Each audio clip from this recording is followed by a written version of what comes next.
Okay, good evening and welcome to the April 2nd, 2019 special meeting of the Millbrae City Council. This is a continuation of the previous meeting on March 28th, I believe. Can we have a roll call, please? And Mayor Lee, are you there? Here. Mayor Lee here.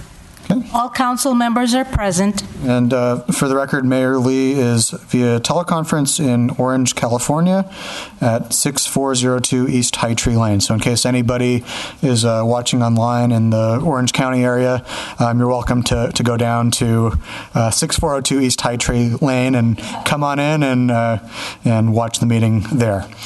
Okay, so we are continuing the design review for the gateway at Millbrae Station. At the previous meeting, we approved the design review for 3 out of the 4 buildings, the office building and the 2 residential buildings.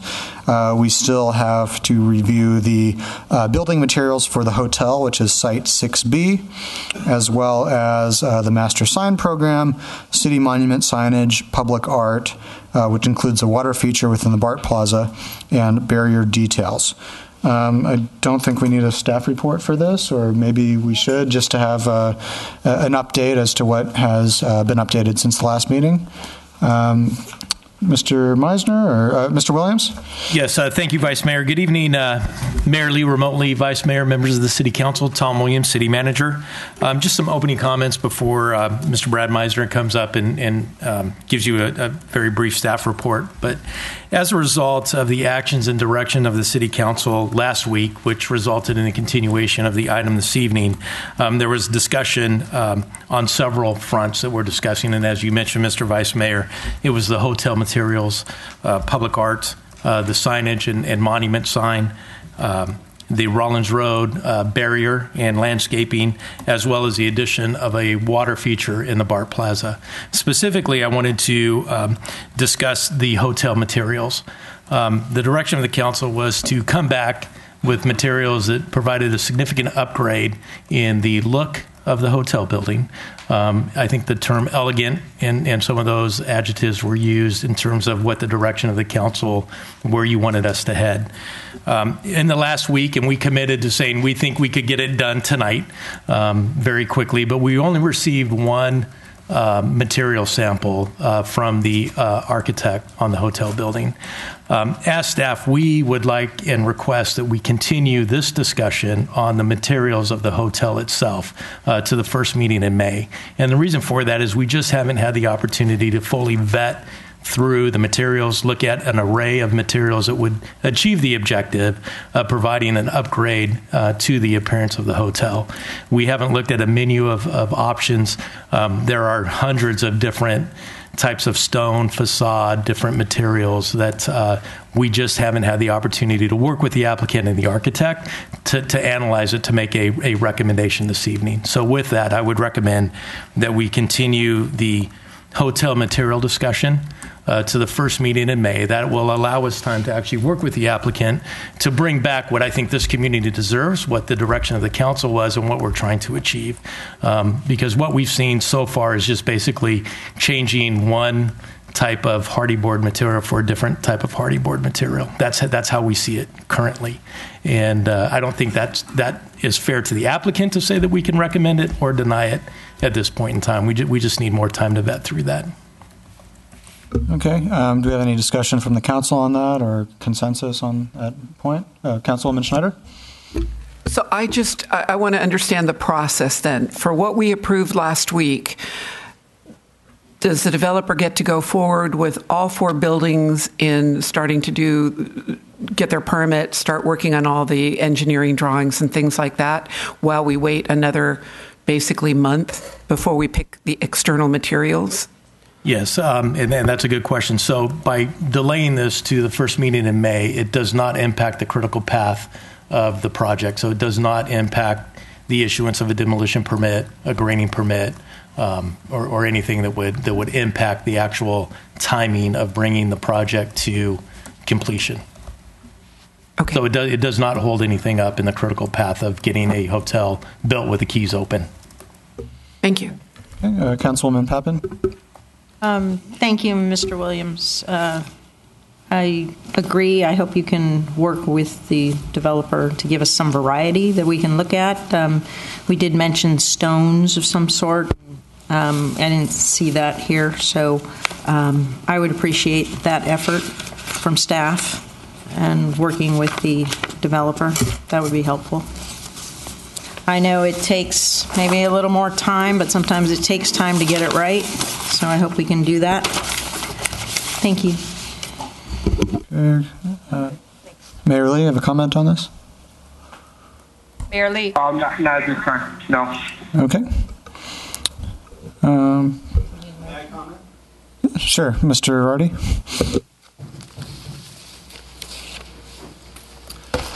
Good evening, Kelly O'Reilly, Republic Family Companies project executive.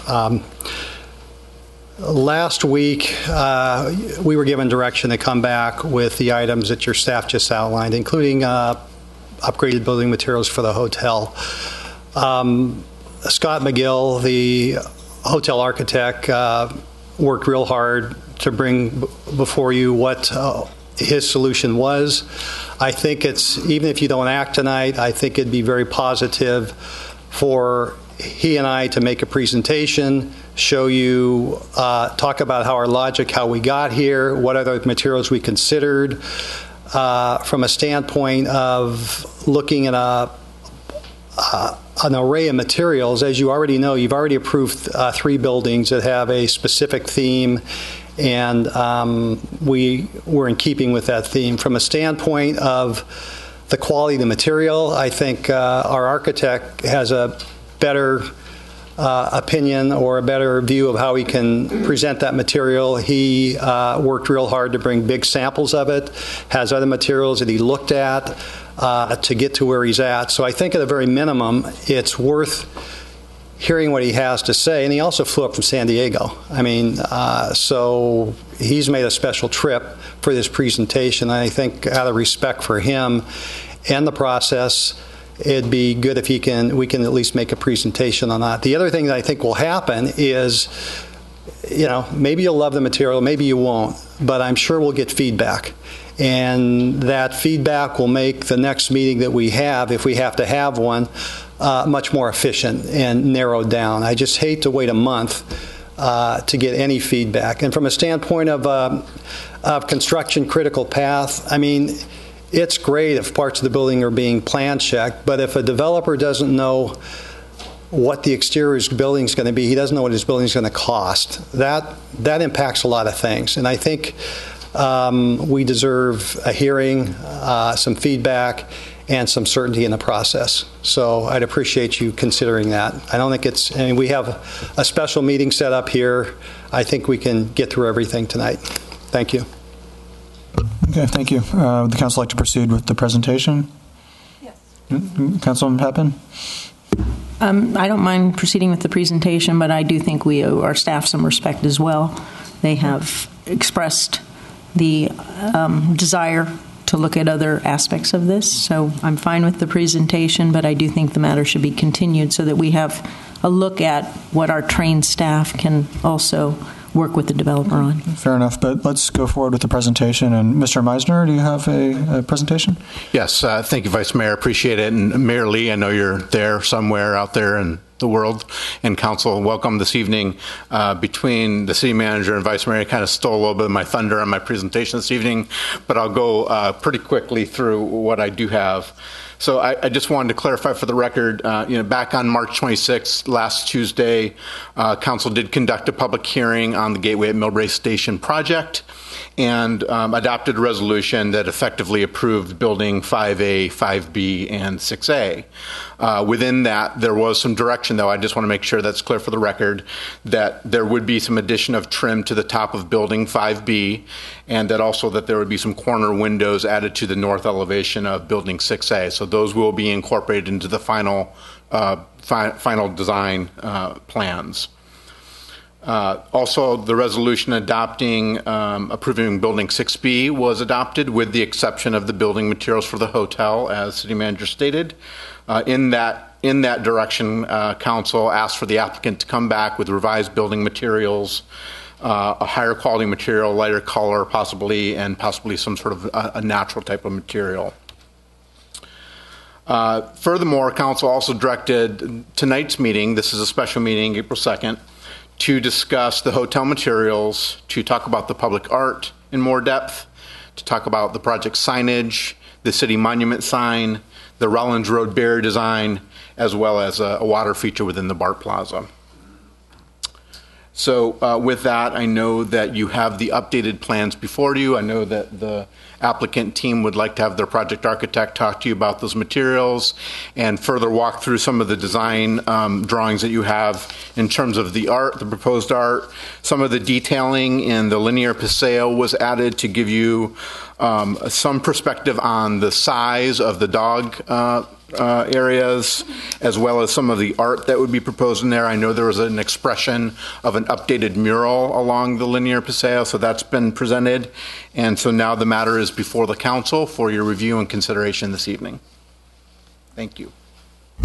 Okay, thank you, Mr. Meisner.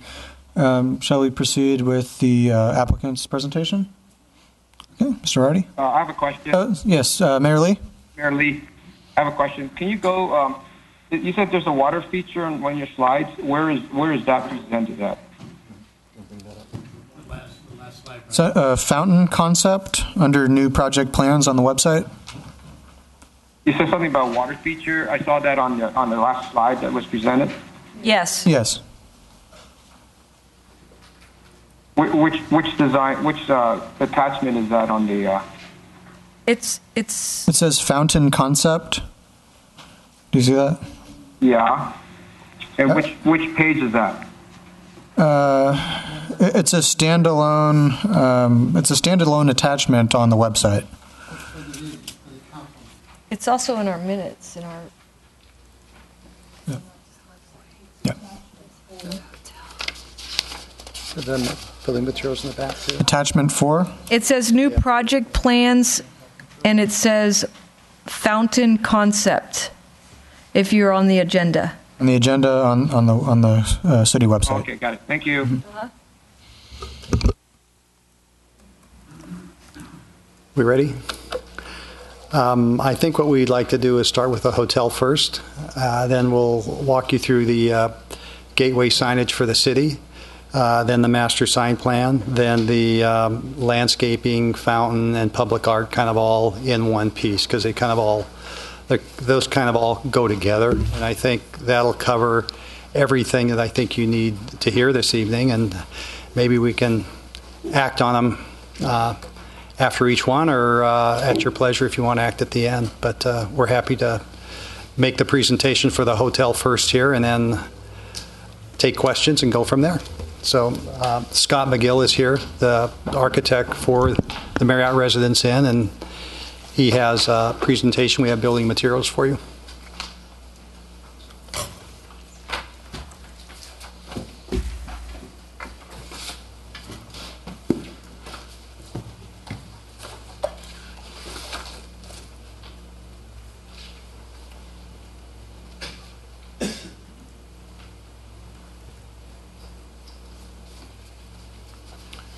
Good evening, Scott McGill with ACRM Architects, working on the Residence Inn Hotel.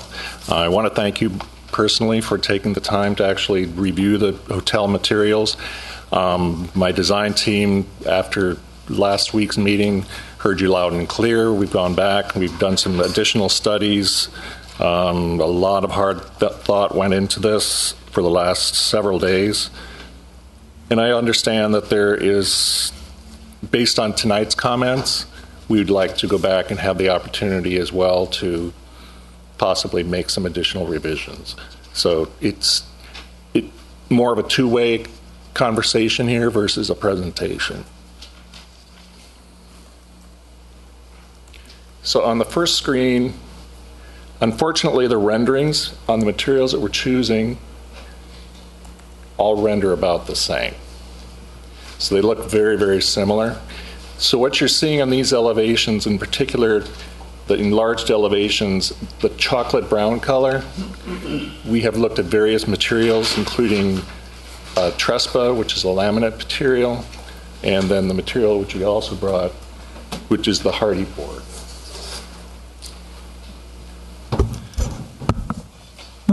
sorry, sir, can you speak into the microphone as you present? So this is the hardy board material that we're looking at.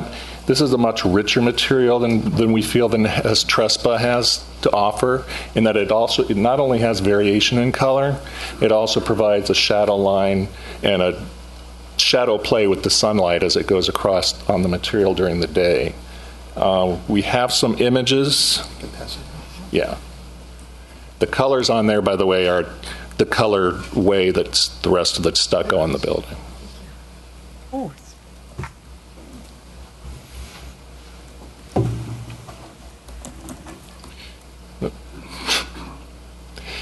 So that's the actual physical material you see on this slide being passed around currently. The colors, the 4 colors, are the main colors on the building for the stucco and also the metal trims. So we're coming up with a very rich palette. We like the golden brown in contrast to the original more chocolate color. Then it lightens up the building and gives it a much lighter, more of a residential feel in combination with what's going on in the rest of the site. Here you see it on some larger examples. There was a question. So The microphone, please.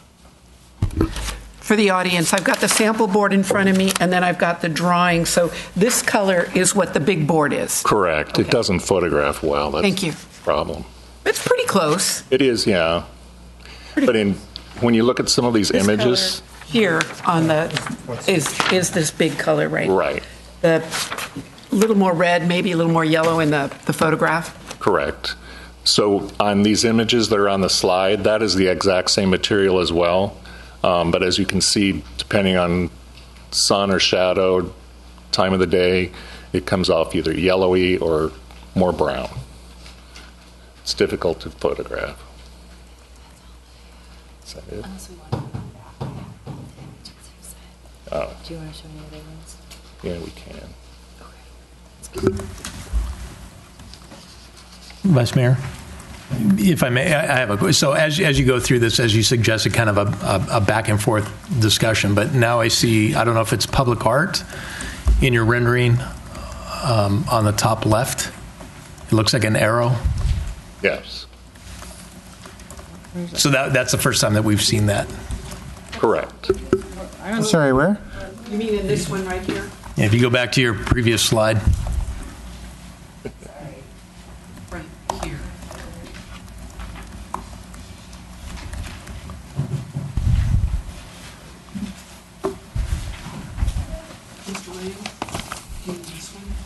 Correct. Yeah. It's A5 He- he- 08B6B. You just had it. There we go. So the next one. We could number these in the future like normal people. It'd be nice. So these images that you see here, this is the first time you've seen this in the presentation. The ones on the left-hand side, it's a Westin Hotel, WXYZ Lounge. The one on the right-hand side is actually here in town. It's just down the freeway, about a year old. So these are examples of hotels that are built. These Okay, are the I get it. examples of hotels. So it's showing the material in a large plane versus looking at it in a little 20-inch square.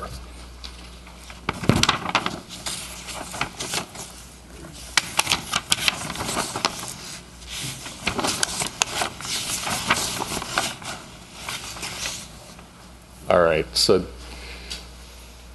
here's some additional materials on just additional images on the same material that we're currently discussing that's being passed around. The cedar, it comes in various shades and different colors and different textures. This is the redwood finish, which we also have samples of here that I can pass around. But we really feel that the cedar is more in keeping with the rest of the development.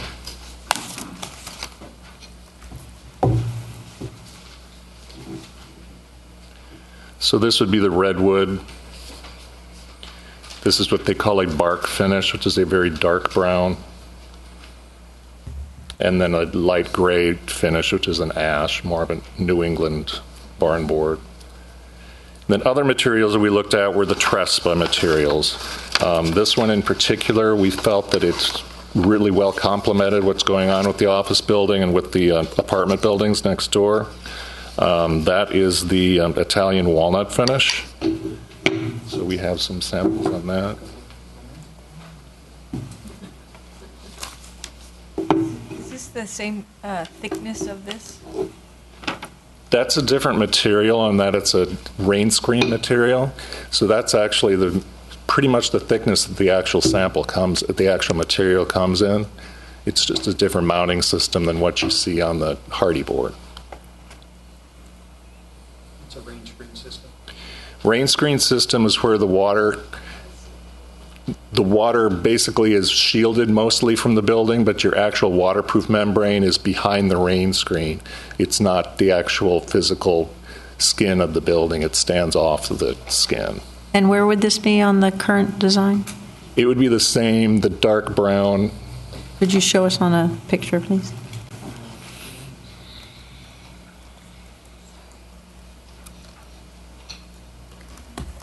Getting there.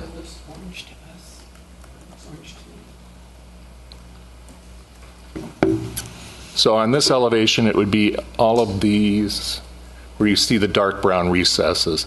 So that's basically what the building design is currently. Is it's on 3 planes.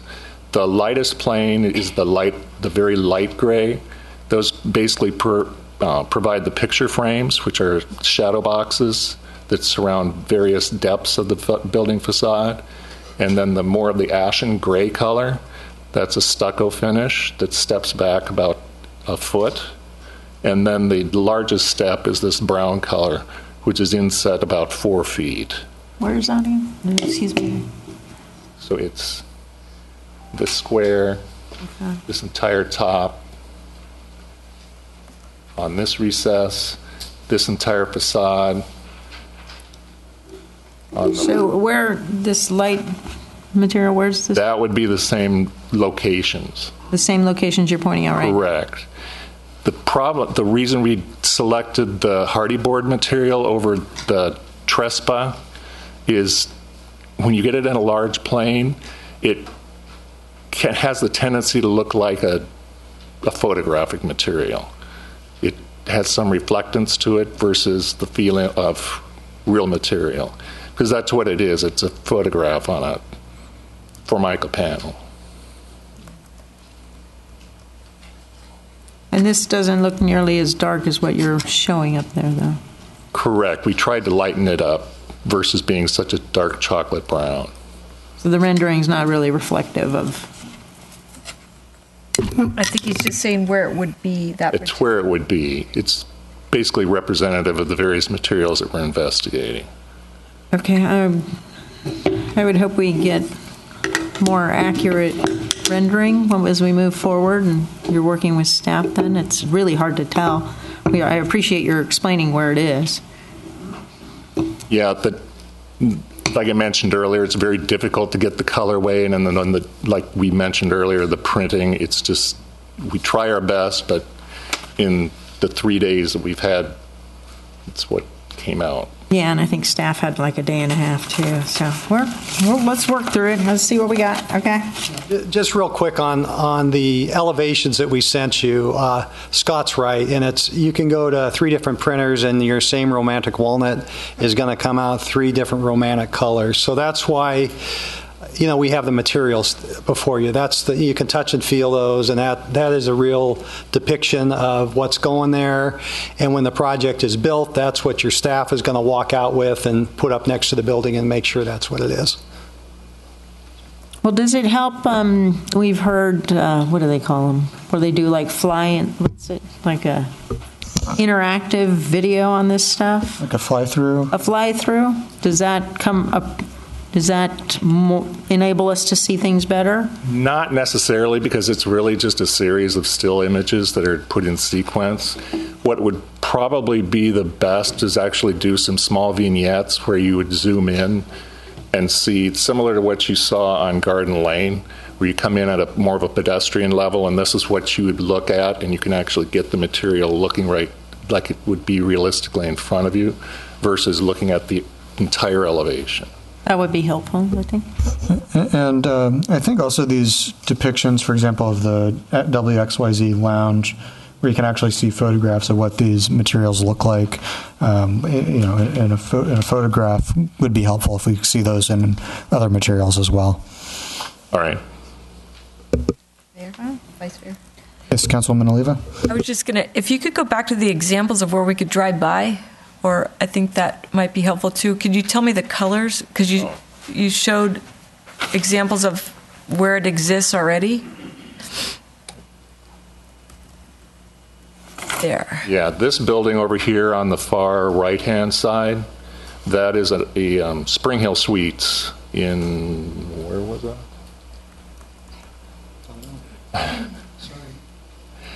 I've got it written down. I gave it to staff, but it's just a matter of... I think in Belmont? Is that the one in Belmont? Yeah. So those would be the same colors? No. They're different, just the same This material. is just the material for the cedar plank. Okay. So that's what I wanted to warn about going out to actually look at this building, is it has a very different colorway that we're not going for. It's very yellow. It's very light. Yeah, we don't like yellow. I think we were in common. I mean, I don't want to disparage the design, but it's not what we're going for. Didn't you say that? Yeah, okay. Okay. Anything else on the presentation?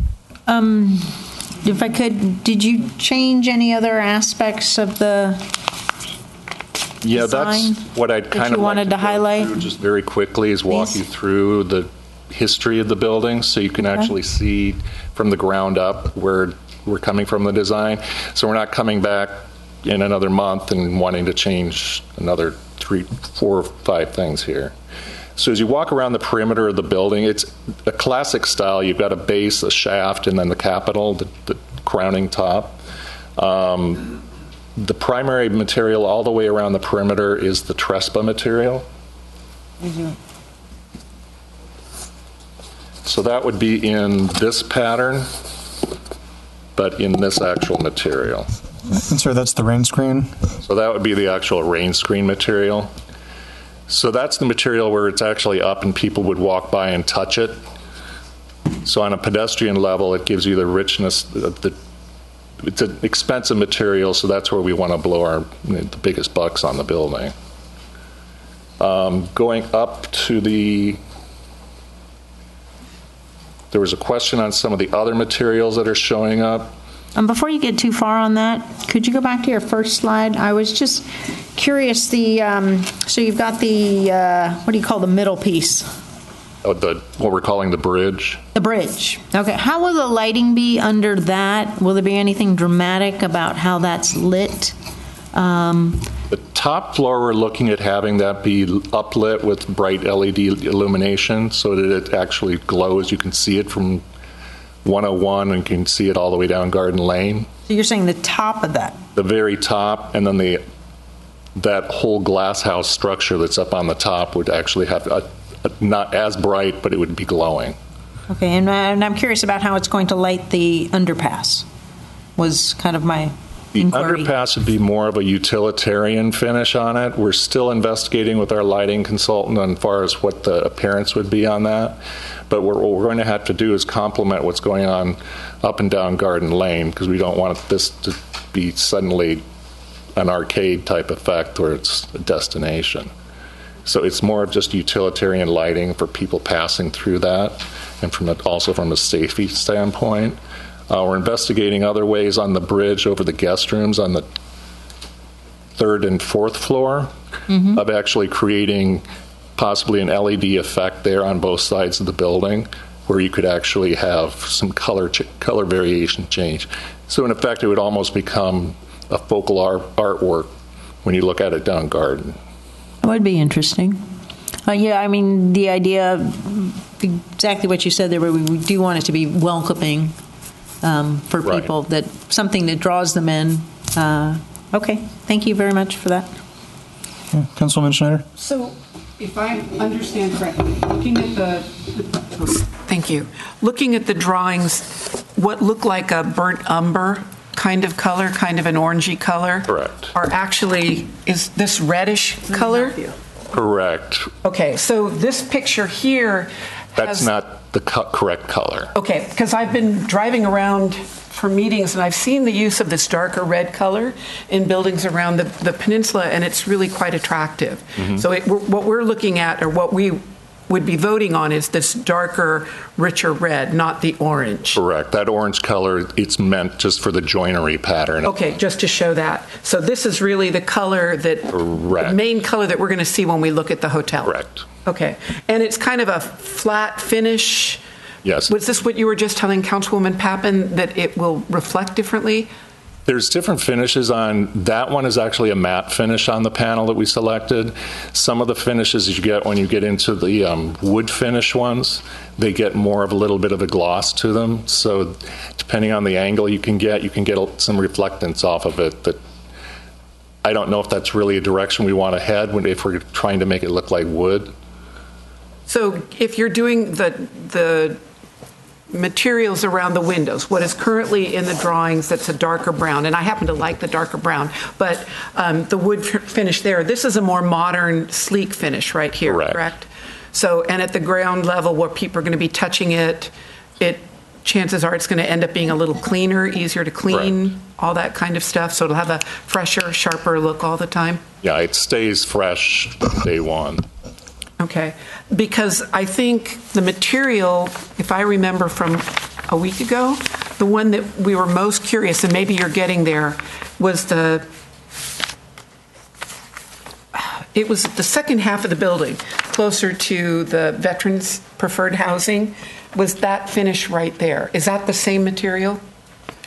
On the first floor or on the upper floor? Lower of the first floor. Remember where the front, I think you have sort of a porte-cochere that the cars would drop people off, and then they keep going, and you had some stone in front, and then you had the surface in back that I thought looked more like that, this gray.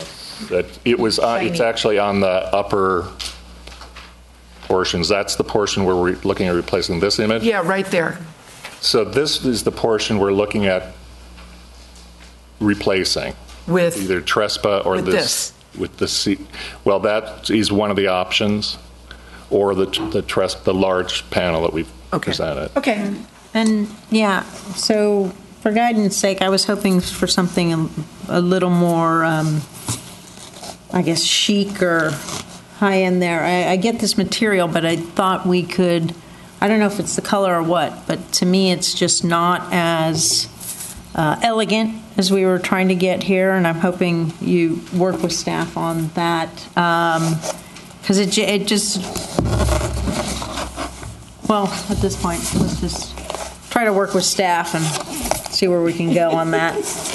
Me trying to guess and juggle here. Okay.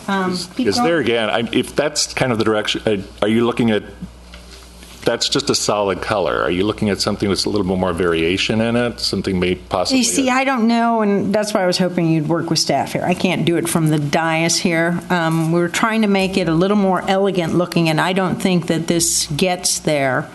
I was hoping any of this here. So I understand staff has seen some other residents in that have some more elegant fixtures here. Materials, so I'm hoping that'll work there. But if you could please continue to, if you've modified any of the other parts of the building.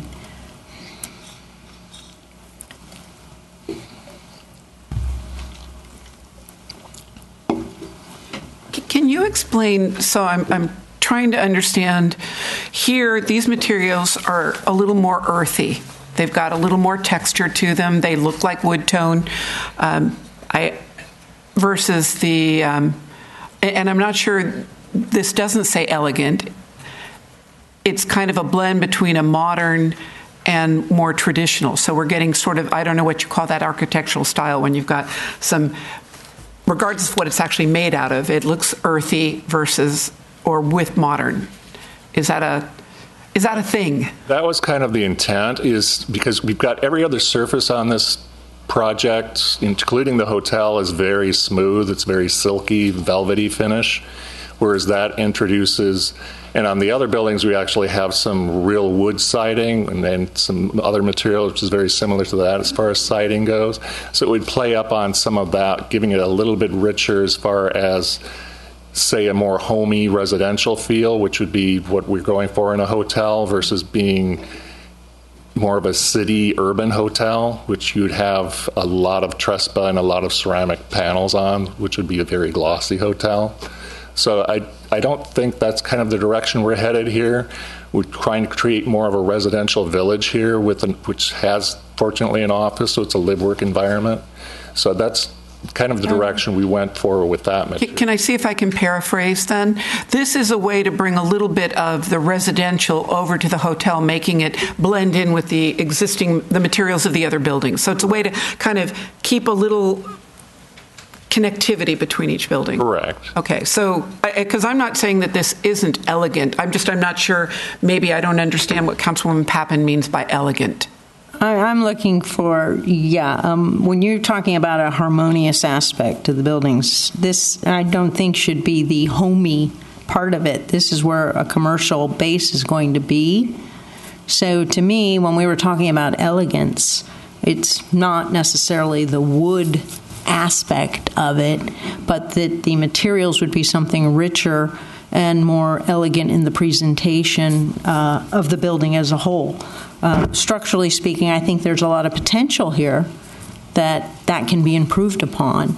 So it's not that we want to bring this to be a down-home hotel. I understand it's a Residence Inn, but we want it to be a much more elegant aspect to the property, because it's going to be something that's going to draw people in. If I were to go there for a cocktail, I'm not going to go down home here. I want it to be something that's really going to draw me in to partake in the business that's there. So that was my impression of what we were trying to communicate here. And I'm hoping that in working with staff, we can build on some of the materials that I understand are in some other, shall we say, more elegant Residence Inns. Councilwoman Oliva? So, Councilmember Pappen, you had mentioned in a previous comment that staff had done some research on other elegant. Is there any? I don't have them, and staff didn't have time, and that's what they've been saying, is they didn't have time to get there. So I'm hoping they're going to work with the developer here. That's what they've asked for. I haven't seen them. Is there a fair example that you might be able to share with us that might be more elegant to this hotel? Well, there are several, and I do think, and correct me if I'm wrong, that really, this is an urban transit-oriented development project, so more of a metropolitan feel that's upgraded. I think that's the objective that we're trying to achieve here, I would say. And I get all the adjectives, but is there a material? So we have. Well, see, the whole point here tonight. Wait, time out. So we have the slate or the slick look. I get that, but pretty much everything's the same material. But is there? I'm trying to find a feel for, are we looking for metal? Are we looking for glass? Are we looking for stucco? What is elegance to the eyes of? Well, none of this to me is elegant. So that's why I think we're in working with staff, they can propose to us different aspects of that. I don't think this gets there by any means. And this is the one aspect that we need to take time to get it right. I don't have them here. Staff doesn't have them here. They didn't have time to do that. No, so I know you want to see something, I'm not trying to pressure anybody for time. We have time is on our side. But what I'm trying to get at is I'm not so sure a material could be elegant. So we're looking for a look. Oh, well, no, I'll disagree. Materials can be very elegant. You can go a high-end metal. You can go all kinds of things. It's not for me to do from the dais. That's not our job. That's what I just asked. So you said that staff had recommended some sort of materials. No, I didn't. I said they had seen some stuff and they didn't have time to show them to any of us or to discuss them with the developer. So that's the point we're at. Hey, Mr. Williams, you have another comment on this? Well, I was going to say, I mean, there's an array. There's like 1,000 different materials out there now, and so interesting enough, I was down in San Diego, and I happened to see a hotel that I was going to use in our discussion as an example. It happens to be in Point Loma, same hotel product, same image. You may be familiar with it. That I think does add an elegant. So show us an example. And of it has some that. stone veneer, and it has some other material that is not just a hardy board, which is a composite material with a photograph on it. And I understand that that could that's what you're trying to achieve. But I think the direction is what's out there that we can step it up. Right, and that's where we're at currently. I mean, when I left here a week ago last night, we heard that we were kind of like, let's research changing out the material that had a very strong objection to and see what we can come up with. This is the first I've heard that we're trying to do a back and forth design charrette, so to speak. So coming up with a more elegant material source and material palette. So that's certainly something, and that's something we need to investigate because we're now given the time to do it. Yeah, and see, I think we're all after the same thing, and it's not easy. And so, working with you, I think that there are some things that we can come up with, because this is the gateway. This is the entry, as you said. These are the things that people are going to look at Millbrae when they're going down 101, and this is going to be visible. They're going to see this, and it is going to project an image for the city. It is the gateway, and I think that we need to do the best possible job that we can. Again, understanding the timeline, understanding that we want to get the project completed, the fiscal impacts and all that to the city. And that's why I think that this is a healthy and a very good conversation, for us to have, with the architect. I could appreciate that. I just want examples of what we're talking about. That's all I'm asking. I don't understand what elegance means to you and to Councilmember Pappen or Councilmember Schneider. Elegance it's objective. Correct. So that's all I'm asking. Yeah, I think we're getting on the same page here. Yeah. Mayor Lee, do you have any comments? Don't want to leave you out of this. No, thank you. Okay. Councilman Schneider? Maybe this is another approach. I appreciate that you're trying to find materials that might have a different look depending on the light of the day, a different look depending on where you're coming from. I have to admit that I like the Mediterranean stucco, which has a lot of texture to it. So it means it gets a lot of color. So if you're bringing materials like that, I'm predisposed to that. But I actually have a house built out of this, and it started with wood and it rotted, and we went to this, and it looks great.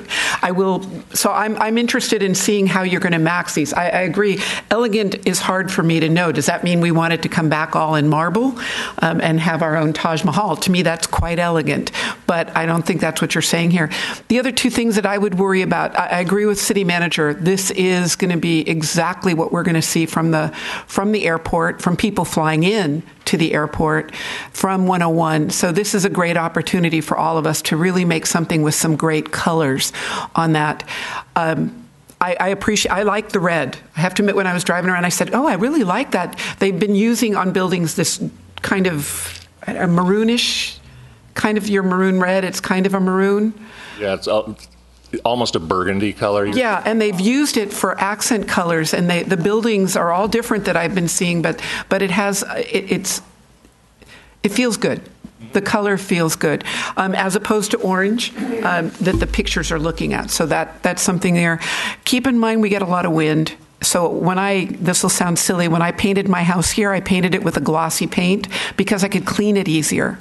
So you're going to get a lot of wind blowing at this building and a lot of dirt. So that is something, when you're picking your textures, you got to keep it clean on that. And I just found that by going with a glossy paint, it worked for the kind of stucco that I had. It didn't look dirty and dingy all the time that it did when I went with lighter colors. It's probably why you've heard me with the other developer in the room. With the whites, with our wind and the dirt, the building looks dirty if you go white. So I don't know if that's helped you at all. My one concern was a little too much horizontal on this first floor. It just, from the drawings, it looks a little too horizontal striped on there. But I really like the stonework that was right in front of it. So I don't know if that helps you at all with things. I look forward to seeing the material choices. City Manager, if we get this, so we're a month away, and if some of these materials start coming in, can there be a display set up in the lobby? Or can we get them a few days before so we can kind of look at them ahead of time? Let me think about that and see how we can display that. So it gives you. I'm going to be in Malta, so poor me. I won't get to see them, but I would love to see them. Okay. Yeah, I mean, it's staff's job to, I think, work and evolve and work with the applicant so we can actually come and present a recommendation to the council. So as we evolve it and then provide, the background of how we got there. So let me think about that. Okay. Mayor Lee?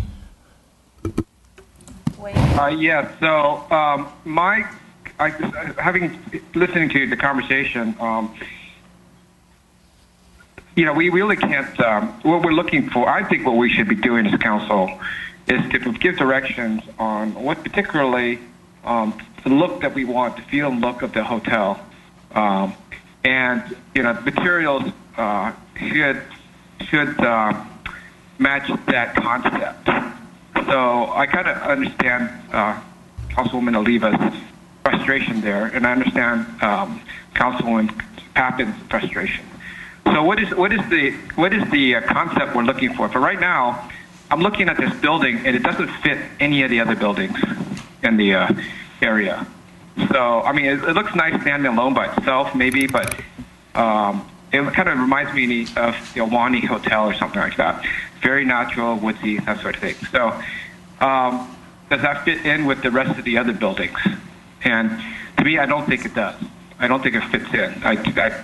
It just kind of stands out alone. So is that something we want?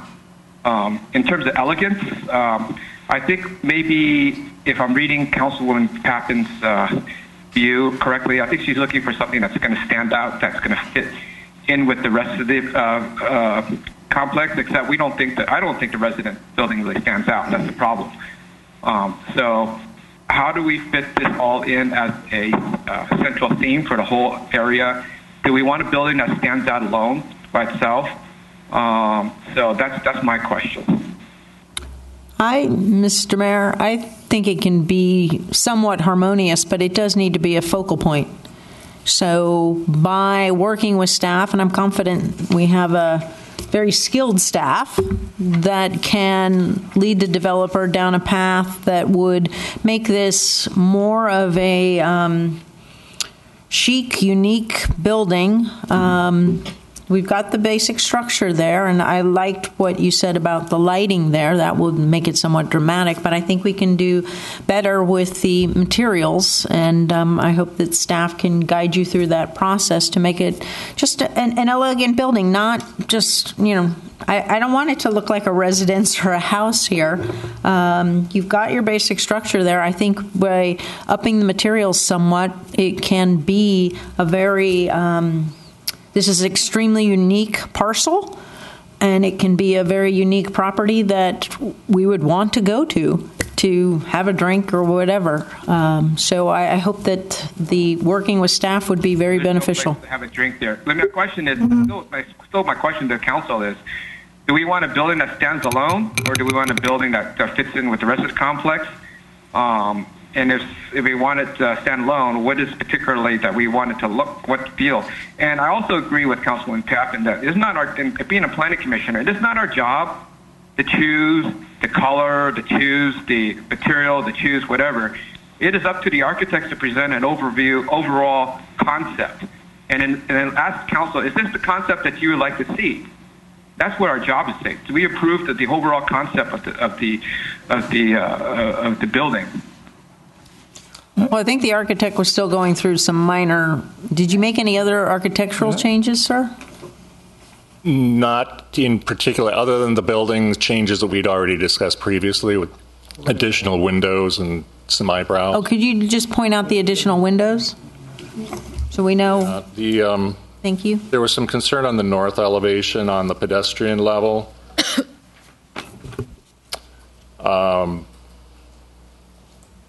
This area in particular, this is our pedestrian esplanade going from the parking garage over to the main parking field that's on the surface. We've increased the storefront here, so we've got full-height storefront and then with a projecting eyebrow that brings out, and you'll have a shadow line there, especially in the summer months. That's on the north elevation. South elevation, we increased the glazing on this corner to match what's going on across the street with the apartment building. So that wraps the corner. That's a nice touch. Thank you. So that whole thing wraps that corner with a much additional glazing. And then this is the east elevation. This is the main parking field where the arrow is going back and forth. We have some substantial blank walls here that are due to just being utilitarian rooms in the back of house. We're looking at proposing a green wall here. And the Marriott corporate people actually brought that up as well, as they would like to see something that when the guests are actually coming up from the parking garage and walking along the sidewalk into the hotel, there's something there to actually touch, feel, walk along, and experience. Yeah, I agree. I think Ms. Schneider mentioned that before. Some greenery there would be greatly appreciated. Right now, the real estate there is very tight. We only have about an 8-foot wide sidewalk, so we'd be looking at doing something up on the wall. Yeah, I agree. I think that would be a nice touch, because the back of that building is, I don't want to say it's plain, but it's not an active frontage, and there's a lot of kind of blank material there. But to go back to Mayor Lee's question, I think the answer is both. I think we want something that will draw people in, because it is right there at the entrance by 101 and Millbrae Avenue. But at the same time, yes, it does need to integrate with the other buildings. And I think it's on the right track. I don't think it's a complete miss or anything. I think it definitely does fit in with the other buildings, and it's getting there. But I think the devil's in the details, and the little finishing touches that can be done, I think, can go a long way to making this one of the landmark buildings within the project. Councilwoman Oliva? So a little bit out of the box, which I tend to do, but is there a possibility that there's a residence inn that you haven't designed exactly like this, that maybe we could be unique to the area to be the icon or the standout in the 101? Because the residence, it's pretty traditional, like you said, and we could become sleek and elegant, but to fit into the realm of things and be stand-outish, is there something that you could come up with that might be a little bit different and a material that you don't use in other residence inns? Yeah, there's like a half a dozen of materials that I can think of that we use on more of our high-end condominium projects, residential projects, right, that we could certainly introduce here. It doesn't blow the bank on a facade, but it's something we can definitely investigate. There's porcelain panels and various stone panels that give a very rich look that could be introduced here. And I don't think we'd be throwing out the entire design. Our designers like this project, and then it has a very strong horizontal feel and more of a feeling of one building unified together versus what you see on the apartment buildings, where it's much more, it's vertically broken up. It's done on purpose, and they did a very good job, so that you're not seeing this huge mass of a building. It looks more like a conglomeration of buildings, whereas this reads more like it's the hotel. So I think it's just introducing some different materials here and looking at what the proportions are on those materials that would give it that final push. Yeah, I would suggest maybe considering like a terracotta finish. I think that could look nice, with the other colors and the other materials in the building. Just a suggestion to consider. You mentioned that before, and we've all kind of emphasized some sort of a more stone. And I think it was included in the more recent renderings in TOD1, and it fits in quite well with those structures. Okay, any additional comments on the hotel? Councilwoman Schneider. I made a mistake when I said that on the first floor it was the verticals that I didn't like. It's very horizontal, especially from the front on the first floor. I should have said horizontal, not vertical. I thought I said verticals. I like the gray slats going this way with the lines on top of it. It just seems from the front it's really, really modern. the way it looks, and maybe that's just the way the rendering is right there with the slats on that. I have some examples, and I'm sure your landscaper has examples of green walls that aren't any thicker than 4 inches. So if you've got that 8 feet, you should be able to do that. The building itself, how many buildings actually have floors above a parking area? I actually like the building. It is a very, make sure I get my horizontals correct here, horizontal building, but it has the underpass, and I think one of the draws are going to be having a glass of wine or a cocktail kind of over that area there. So I think it's somewhat iconic in that sense. Or do you have other residence inns that have the road running through it? This is the only hotel that we've ever done that has a road actually passing through it. So that in itself makes us somewhat unique there. Yeah. And the artwork, the gateways that we're going to get to talk to between the two buildings are also going to, bring a little bit of flavor. And the garden off the swimming pool side is also going to be an enhancement there. You may not see that from 101, but some nice things. But other than that, I'm good. Okay. Mayor Lee? I'm bored. You're bored, but you're always busy. Hey, Mr. Mayor. Mayor Lee, we hear you. Wayne, you're on speaker. Thank you. Mr. Okay. Vice Mayor? Councilman Pappen? Yes, on the, I think it was the north enlarged elevation there. Is there any way to enhance that more so? You do have some blank space there. I see you have some canopy. Would it be beneficial for people walking on that side to have some sort of a continued canopy on the lower side there, just to make it more interesting? Well, unfortunately, what this slide does not show is what's going on in the actual promenade itself. There's some overhead structures that occur out in that area. What do you mean overhead structures, please? The overall site plans presented. We can touch on that as well. Good evening. I'm Brian Glick, the project landscape architect. Part of the proposal for art and landscape, there's sort of these overhead I-beam gates, so to say, little mini gantries with the art spheres from Linda that would hang from them, and they're in that pass-through, that paseo.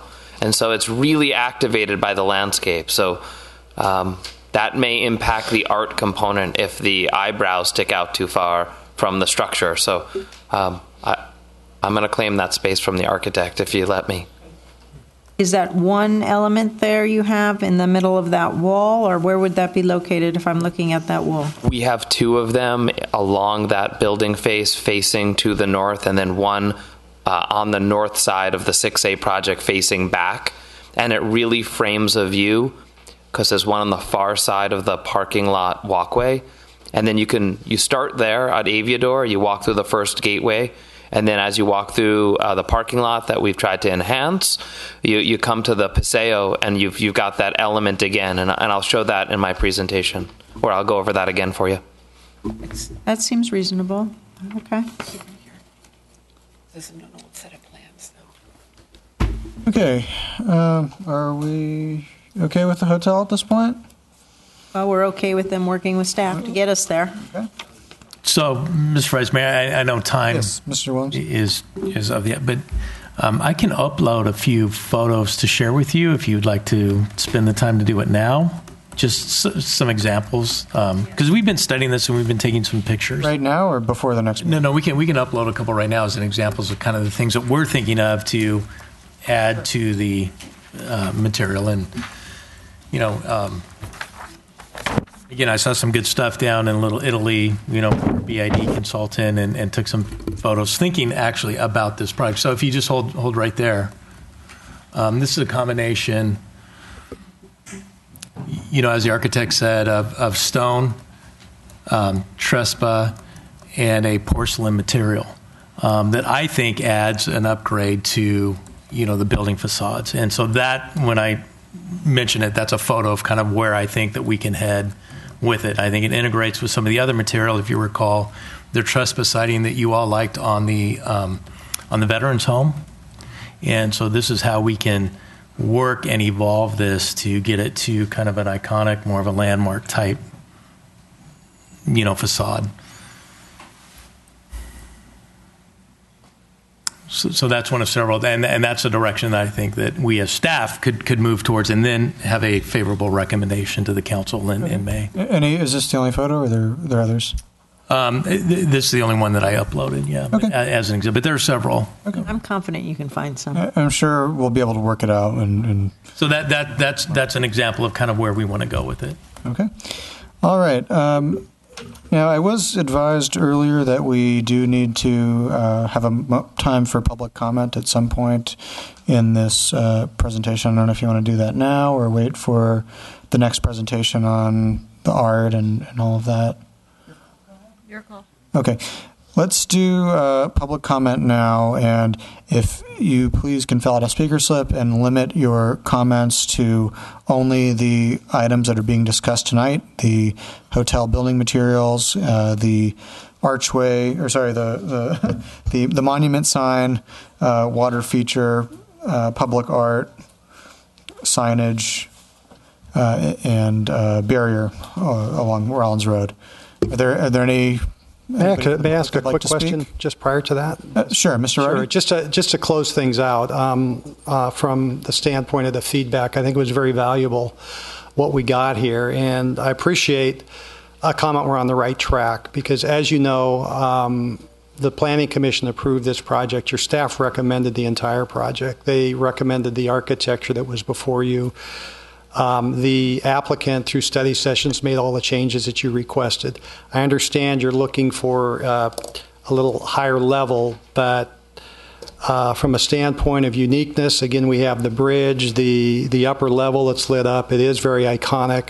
So I think there are a lot of parts here that we already have, and we'll work with your staff and focus in on those areas that need a little more work, but in all of our projects, in every building here, we did conform to the specific plan, and we looked at the architecture. And I gave a lot of respect for Scott. He's a great designer and has been very open to looking at what you'd like to do, and we'll continue to work with you that way. So thank you. Appreciate all of that. Thank you. Okay. Anybody from the public like to speak? Before I came on council, the previous city council approved the new wayfinding signs, and there are examples of them already in place on El Camino, both at the San Bruno border and the Burlingame border. I can't remember right now if the lettering is going like the sample up right here or if it's going up vertically, so we can make that decision. But the way it's going to look going from one direction versus the other direction, I think is already pre-established, given that we've got wayfaring signs. And that this is really just a taller, possibly narrower version than what's already in existence on El Camino. But tell me if I'm wrong. I mean, you guys, this happened beforehand. Right now, this is not. Then let me go to my next thing. So, to me, we've got a decision of Millbrae that way or Millbrae with the letters going the other way. And just in case anybody's watching at home, and I've brought this up in the past, our community groups are very vested in making sure that their emblems show. And I think that's what those little circles are, correct? That's correct. I just want to make sure that the public understands that those black circles are potentially Millbrae Lions, Millbrae Leos Club, Rotarian, Seroptimus. I don't want to be at the Chamber of Commerce, not to leave anybody out on that. But I have to admit, I did drive up Millbrae Avenue yesterday, and I'm trying to think what the median looked like, and it was all hardscape, wasn't it? Isn't it currently right now predominantly hardscape? No, there's a portion of the very narrow portion that's hardscape, and then it opens up into a landscape median. So again, when we get to come back and look at green infrastructure and we start leading the public towards green infrastructure, we're going to have to do some removal of hardscape ourselves. I think we did that because it's easier to clean up cigarette butts from them. Yeah. Oh, so that one's actually more solid on El Camino Real. The vice mayor is showing one of the existing wayfaring signs already. So I don't know how far we're going to go on this, but we've already got this sign. We're being consistent throughout the city of Millbrae. It's which way Millbrae is going to go to me. Well, to me, it's like, how is this going to be lit? How big is this? We can't tell from here. If we're going to have the organization emblems below it, then I think the city emblem needs to be a lot bigger at the bottom there. It is. So it's not competing with the Lions Club or Cub Scouts or whatever the emblems are there. This is supposed to be our city monument. So how big is this? How tall is this? How wide is this? Where's it going to be? And I think it's, given the median as it looks now, this is not going to be good unless we're improving the median as far as the landscaping goes, because you're just throwing it on some very shoddy looking center divide there. And this is supposed to be our monument. This is reflective of the city. So the lighting, the emblems, the height, location, all of that, I think we need to tweak a bit, and I'd like to see it from both sides. I can answer a couple questions for you, Lise. The sign is 5 feet wide by 24 feet in height. The larger emblem you see there is a depiction of the Millbrae sign above the 4 others. That's about 3 feet in diameter, and the other 4 ones are about 1.5 feet in diameter. What about the city emblem? That's 3 feet in diameter. That's the city emblem. Twice this size. So just visually speaking, I do think our emblem needs to be bigger on this sign, because I think it's going to be distracting with the organizational stuff below it. This is, again, supposed to be our monument, so it's supposed to be Millbrae, and this is what you're getting here. I have a question. Yes, Mayor Lee. Thank you. So we already have those emblems on the other side. I feel it's a duplication of having. You should have it all in one place, but maybe not 2 places.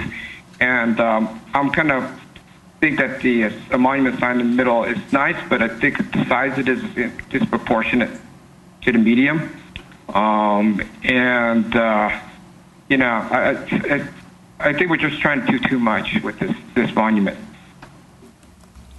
Well, personally, I'd like to see some of the other ideas that had been floated around. I know that there were some that were on that corner at Rollins and Millbrae Avenue that were presented to us at a previous meeting.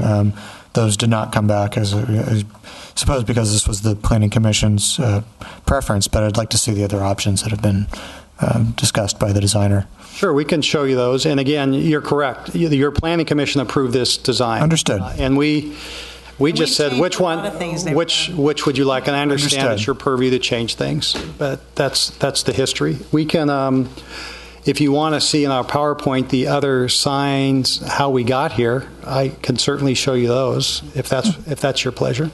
Yes, please.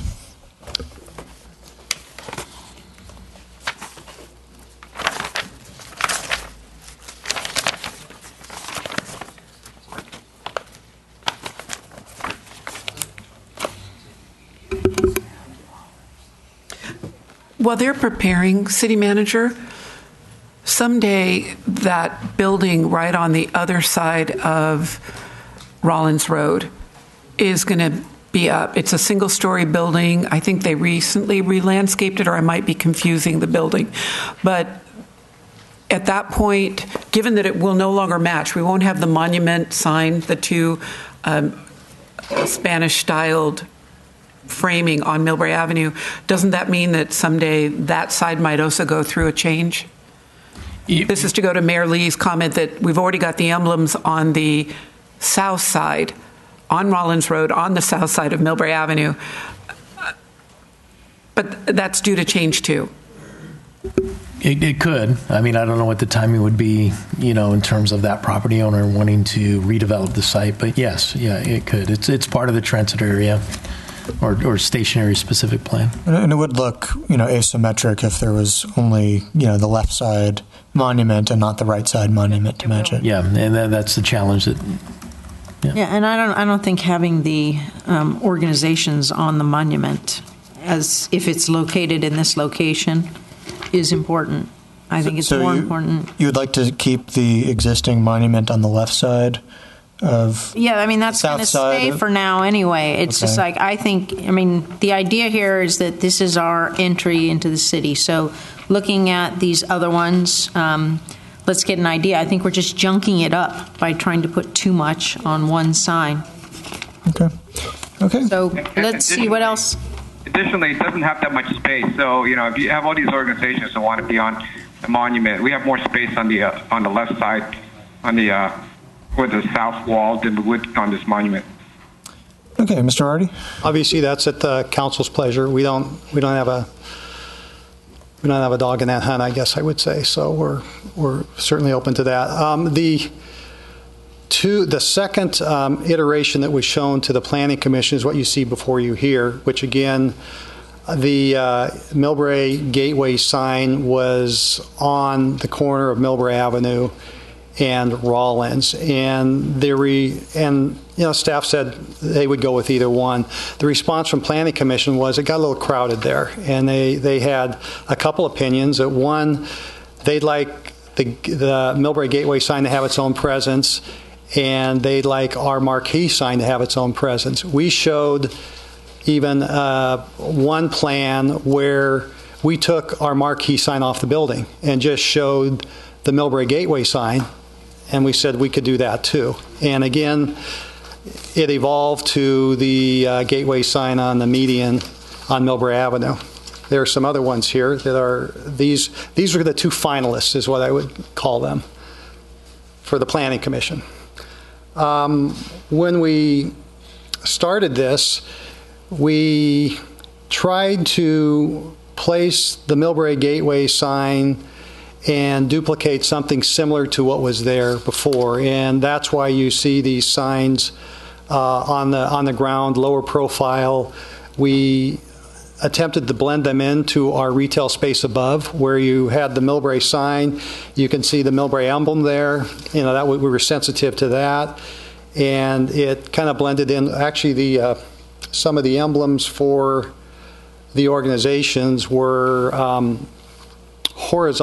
vertically on the ends of the stairwells. So we were sensitive to the Millbrae sign and sensitive to the organization signs, but I can see, like Mayor Wayne Lee said, that maybe it's enough to have them on the south side of Millbrae Avenue. So again, these are some other materials, styles. Again, we tried to blend the old with the new. And again, you sent these were through the study sessions. You gave us some comments, sent us back to staff. We spent quite a bit of time with Tom and Brad going over what's best, and they were sending us pictures of the signs for Millbrae, the new modern ones, and it started to evolve towards let's do a more modern vertical sign, and that's kind of how we got here. But those are the other iterations. And slightly off topic, but I recall seeing something, a couple months back, I think before this came to council, that had the current monument sign relocated to the 101 off-ramp. I don't think It was relocated to the east. By the PG&E lines in that area? Yeah, towards the Chevron gas. You're correct. Okay, so is that still part of the plan? I'm always worried about white and what it will look over time. Yeah, that one. City manager. And I think there's a lot going on there. Well, that's because this one right now has... here. Oh, but that's different. We're looking at two different things. And I'm not saying the identification signs, but just the monument itself, if it was just City of Millbrae and the emblem. Well, that's I think what we're trying to talk about now. So right, well, you were saying color, but the color does reflect on the building. A white would reflect, a darker brown could flow reflect. with this, matches this. I have a question. Yes, Mayor Lee. I'm sorry, I got a little confused. So, are we still talking about that corner of Rollins and yes, Millbrae? Okay, so I thought that we were going to decide either on. So we're deciding on a monument, or are we designing that corner, or are we deciding on having a monument? And if we're going to have the monument, where are we going to put the monument? All of the above, I think. What are we discussing? I think what type of monument and where it would be is the discussion. Okay. All right. Okay. So my vote is just to be consistent with the rest of the city, where we have the monument on El Camino, and just put one of those in the medium of on Millbrae Avenue. And I don't think we should put the monument anywhere near that corner because, like we said, it's just too busy. And if we put the city of Millbrae on that corner, then it just confuses people about, this is not a government building. It is a private entity. I would agree, Mayor Lee. I like the monument in the middle as well. I don't like we're trying to determine here, visually speaking, if you just had the simplistic, I really do think when we get to this type of sign here, on that corner there's way too much going on there, that should be not where the signs go. I'm sorry, I thought we were talking about the monument sign. We are trying to talk about the monument, so the Vice Mayor suggested we look at some of the previous ones, which had it here. And I was wondering if we did have it here on the corner and it just swooped down a bit, how that would maybe look more finished in such a way that it would be more of a monument. I hear what you're saying. I think you're 100% correct. It's a little bit too busy, so I would like the monument in the median, as the mayor had suggested. I think it's pretty nice the way it looks. In my opinion, I think it could work on the corner there, but I agree that it would need to have some type of a slant to it, because as I'm looking at it now, where the looks like the retail signs are, that's probably where it would be. You could really only see that if you're coming from Rollins Road. You probably would not see that coming from as much coming from 101 down Millbrae Avenue. Well, I think, could you bring up some of those previous ones, please? Question? Councilman Schneider? I mean, they could do something like they did with the, the 24-hour building, where they have the list of different, certain businesses that are there, rather than putting it on. I think the Vice Mayor is correct. You can only see it at a certain angle. You can only see the way it's situated now. You can only see it at a certain angle. So I've seen where other businesses, they just had a sign with not all of the businesses, but a few businesses. There's not many businesses that are going to go there anyway. Well, it appears that this stairwell, as it comes down, is angled in such a way that maybe it can be presented as more of a monument. So, for example, if the stairway and where the sign is situated, if those two were reversed? And the sign was more central? I think you would have to, if this is at an angle here, that it would be not really wrapper. It's hard to tell from Very the rendering. difficult to tell from yes, the rendering. The rendering is exceptionally difficult to tell there. We don't have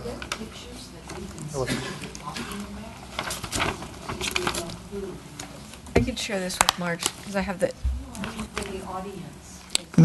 Yes, there are some images some that are being shown on the screen, but it's on the website. Kelly, if you can go to the master's signage. Let's see now how to get to that. Master sign program number 1 is the attachment on the website. Okay. Is that what you want? Yeah, I think that shows what these two show what you're talking about. So the stairs come down into the corner, and then the pedestrian can either go right or left to get across either Millbrae Avenue or Rollins Road. So that was our dilemma the whole way. I mean, you got a lot of stuff going on in that corner, or you put it on like Mayor Lee said, you put it on Millbrae Avenue, and it's clearly its own identity, and there's no confusion. Well, as far as the signage goes, just in general here, I don't like the way this is all, even if we don't put the monument there, I don't like, this is way too busy here to put up all these signs there. Okay. Let's focus on the monument first, and then we can... Well, I'm trying to, if we're doing, I would like to see that corner as just a simple Millbrae monument. And if we were to just go to the center one, it's just, I can't tell. I would really like to see an accurate rendering here about how this would fit in here. Is this to size? If so, I think it's probably a little too high. I don't like the organizations on the same sign. I'd like to see how this would be lit, and if we're going to put it there, we're going to have to commit to improving that center median so that it's respectful to the sign, if that's what your choice is. I'm a little confused. Help me out here, please. You're talking about the monument first, and that was where you want to know the size and the lighting, and that would be in the center?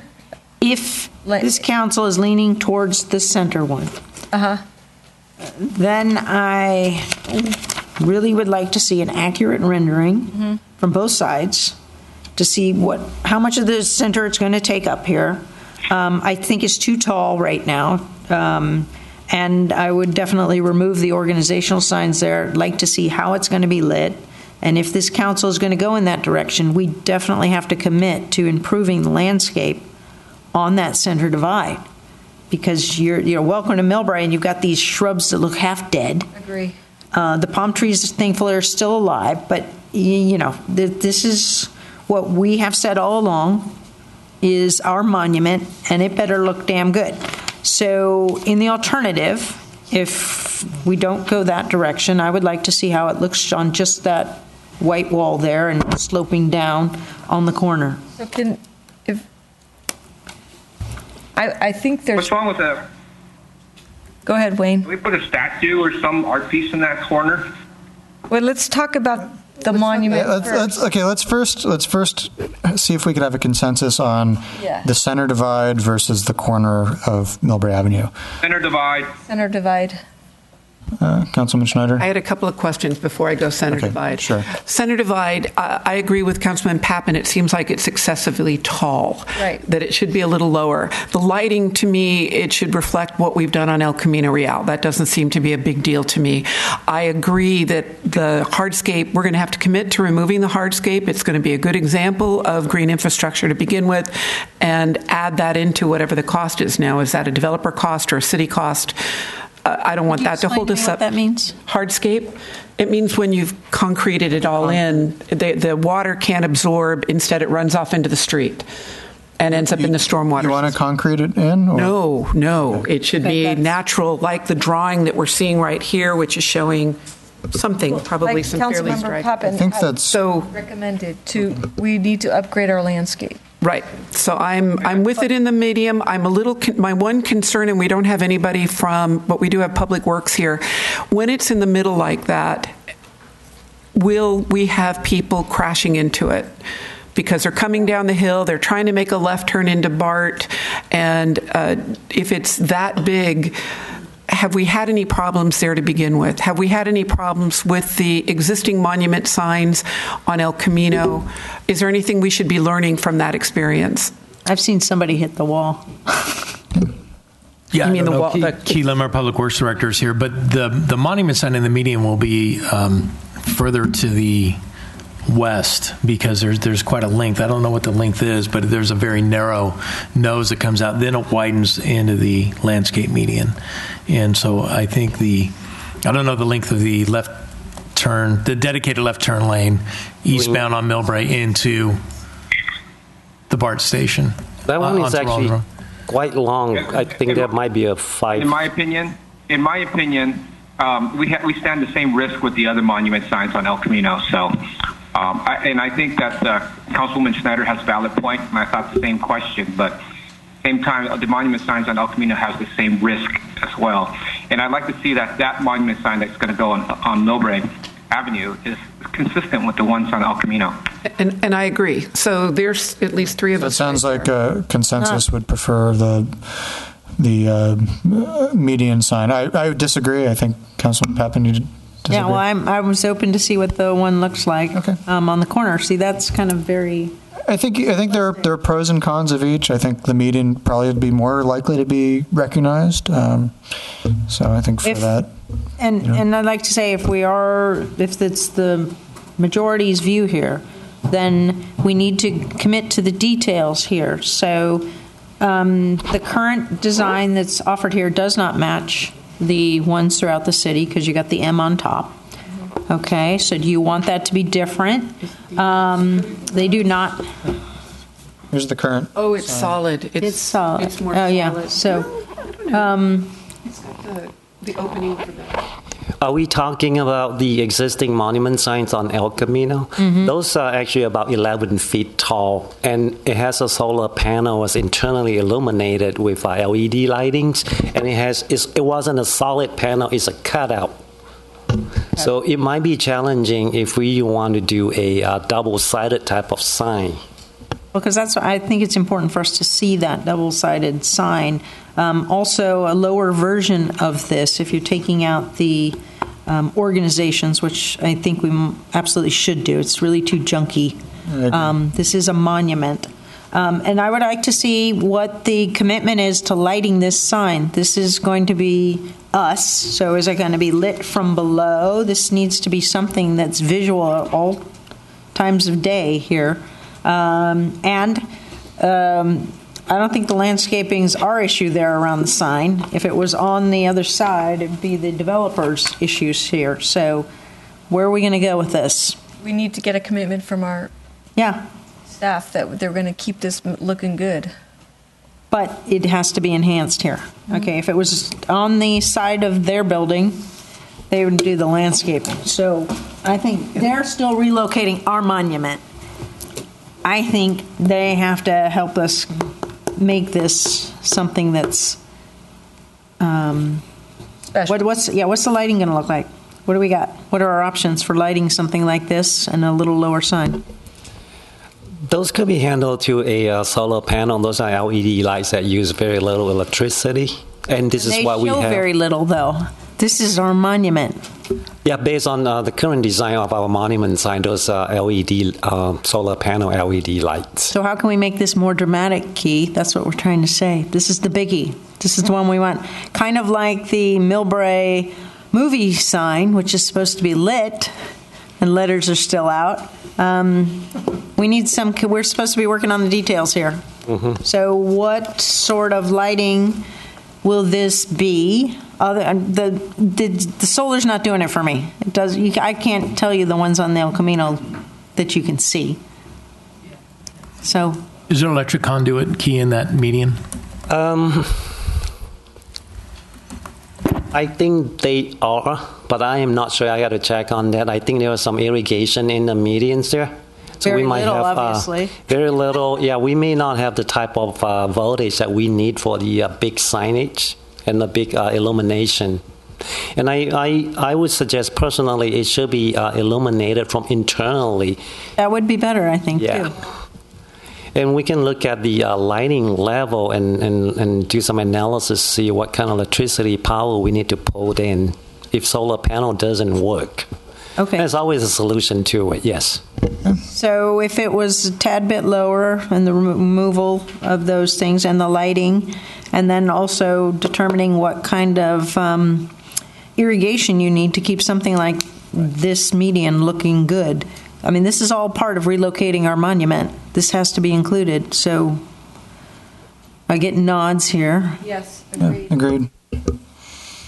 And just, can we move on to the other signage? And sorry for the record. No, we need commitments to the details, Mr. Mayor. Okay. And then, so for the record, everybody, if it's going to be in the median, the red M design is the preferred design as opposed to the other one, the other vertical sign. The brown one. The sort of see-through black frame. Okay.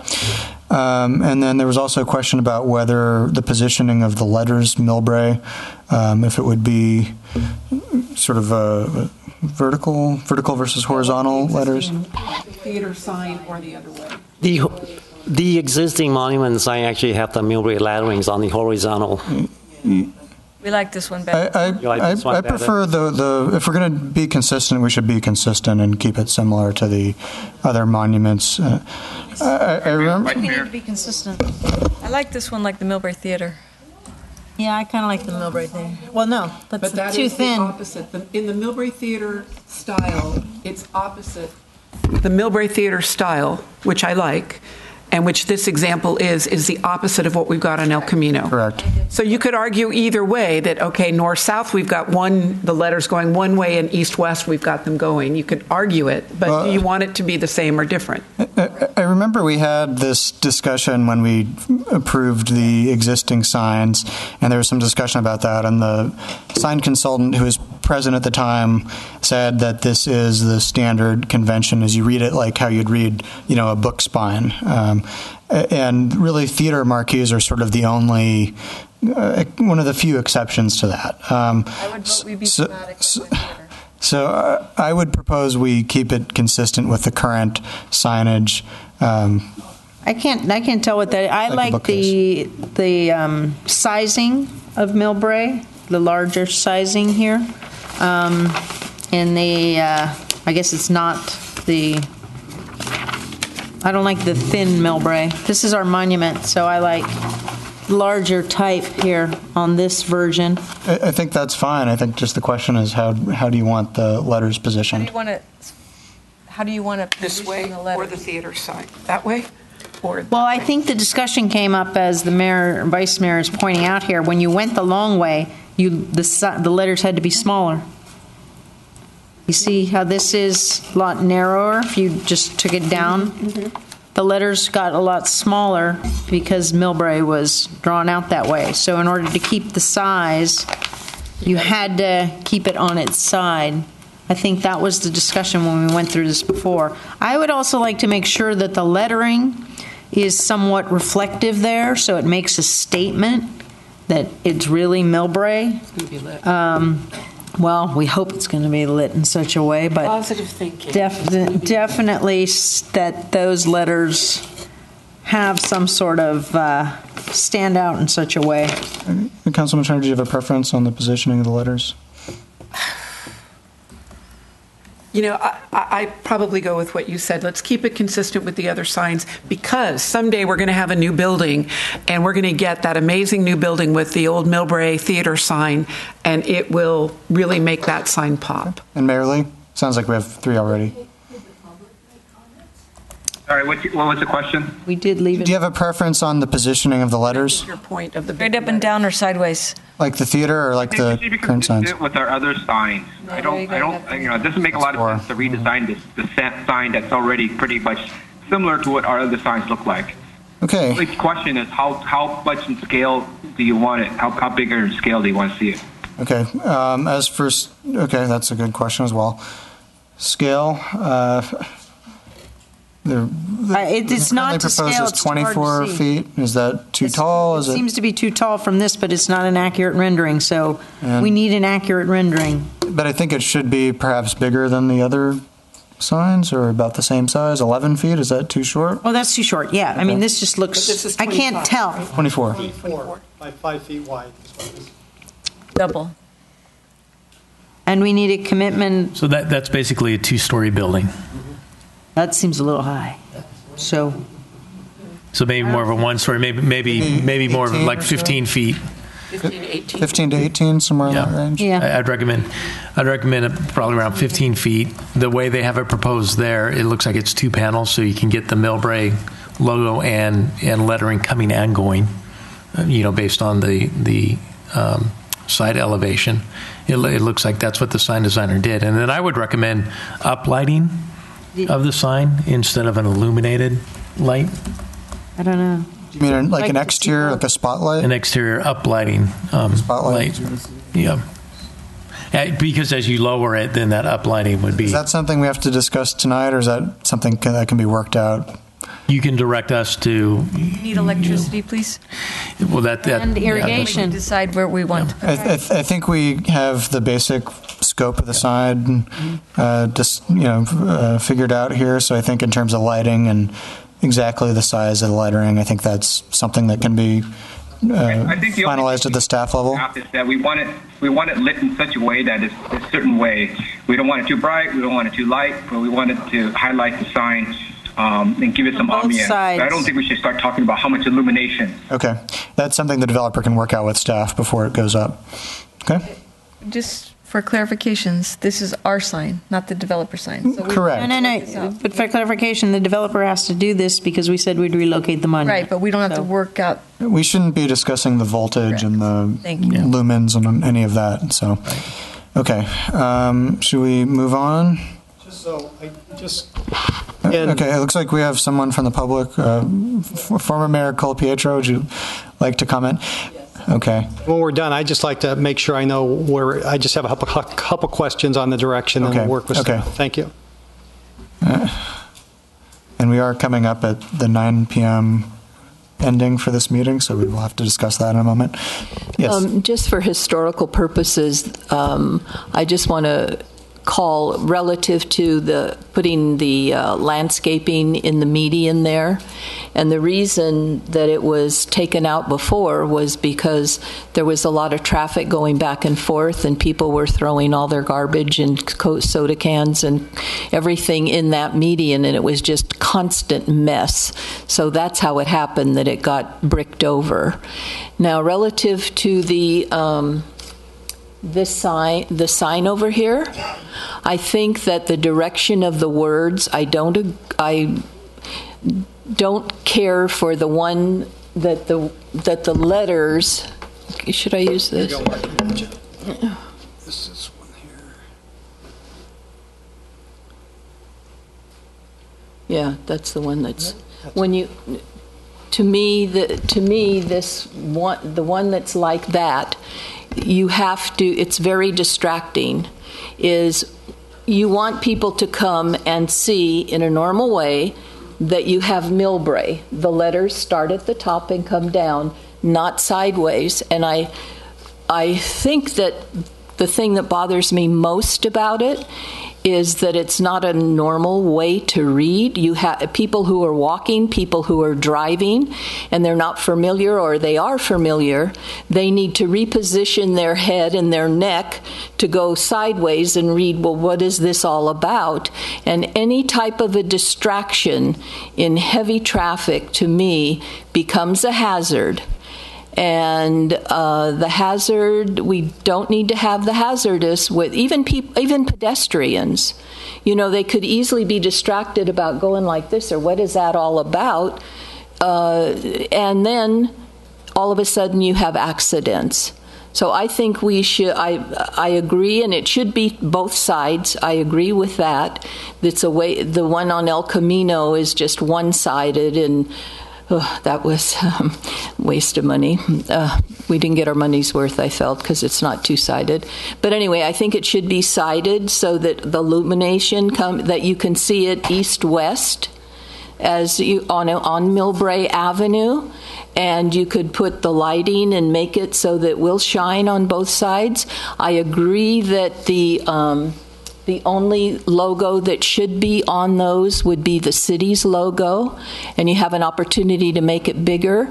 And then I don't know how many of the individual clubs and organizations had their emblems on when you talk about the monument. Are you talking about those walls?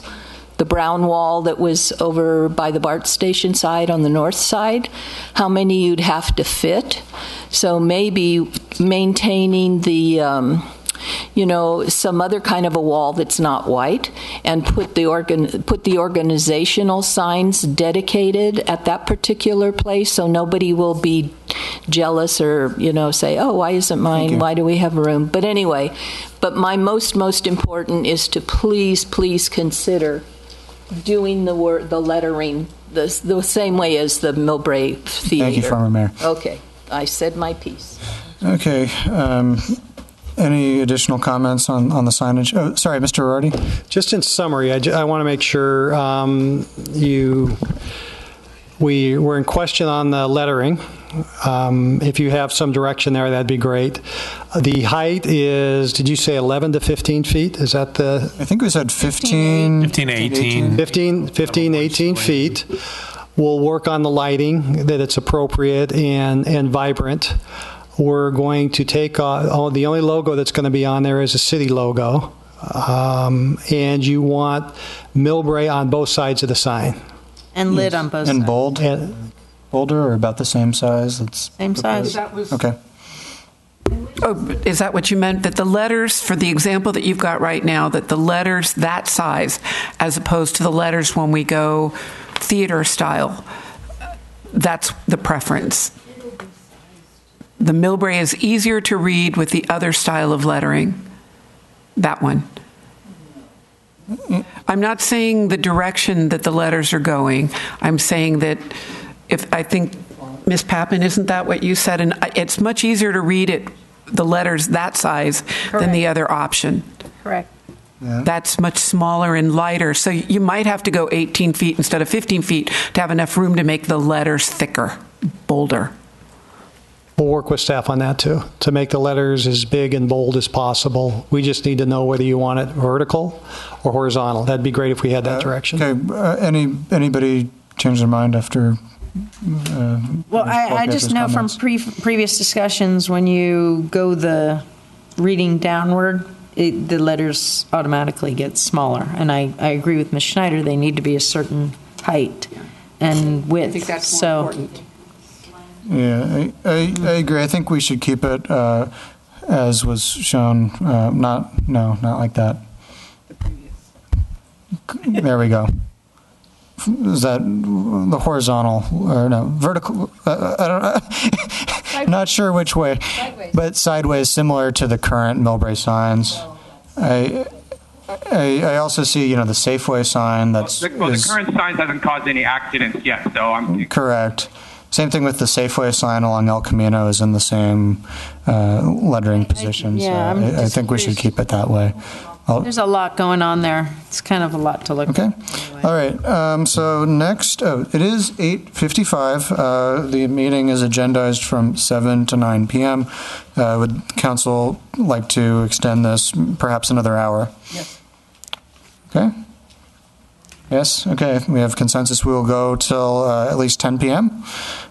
So let's see what's next on the presentation. I think we'll jump. I think we've had enough signs for now. I think we'll jump to the public art, the landscaping, and the fountain. I'm sorry, Mayor Lee. I have a question. Yes.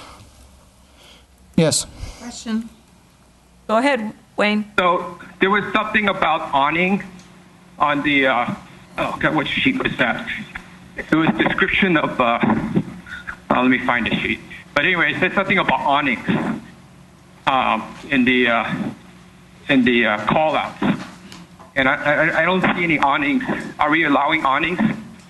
Where? And then there were options of blade signs or light boxes for signage. So are we going to go through that? Go through that. What I'd like to do is... Yeah, we have not started signage yet, Wayne, so we will do that as we get to it. We're not there yet, Wayne, is what they're saying. Can you hear that? Yeah, I thought that was all part of signage. That was the monument. Correct. We'll get there. We'll get there. Mr. Artie, please. Okay, so... I'm sorry. I'd like to bring Brian Glick up here and our art consultants also, and they can walk you through some of the specifics of the plan. Now we're very excited about it. We've gotten great feedback from you, and hopefully we'll have some fun. Thank you.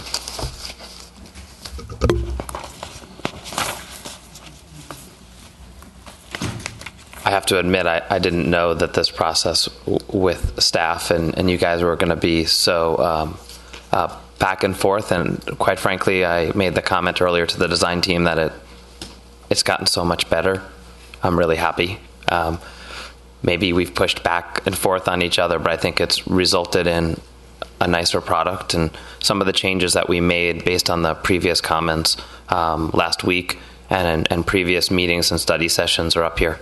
So I just want to touch on that and turn it over to Evie on some more of the specific art components. So based on a recommendation, we put together this a simplified site plan. So we took the previous colored site plan here.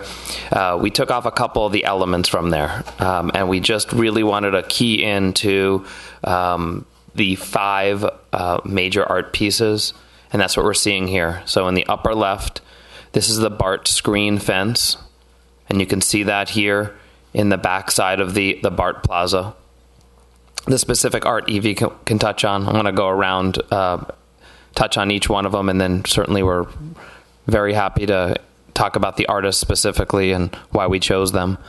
The second one is a mural based on staff recommendation, and which we think is a great one. Right here as a focal point on the northwest corner of the 5A office building. As you come down the escalator, this is a great opportunity for a focal feature piece of mural, and that's what you see here. It's transportation themed. Can you back up from the mic just slightly? It's just so delicious, I want to eat it. Sorry, I have yet to keep reminding me of that.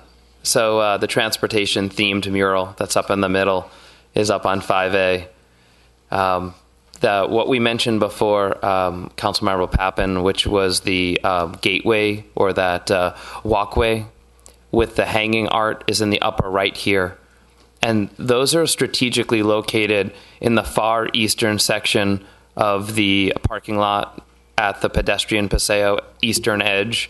And then you find them again between 6A and 6B. It starts here at the edge of the parking lot, and then there's a couple more of them right in there. So we flip-flop those arches, so you feel like you're really walking through and connecting space and walking amongst the art. We really like that element. The next one, the fourth one, are I don't want to call them matching, but they're a pair of transportation-themed vertical sculptures. And they are almost like the gateway components to the Garden Lane Paseo. They're located here on the west side of Rollins Road, on either side flanking the driveway or start of where you'd turn in for the residential building, on either side of that road or driveway. And then the last piece are these interactive pillars. And we have samples of all of these here today, all these little pieces and mock-ups.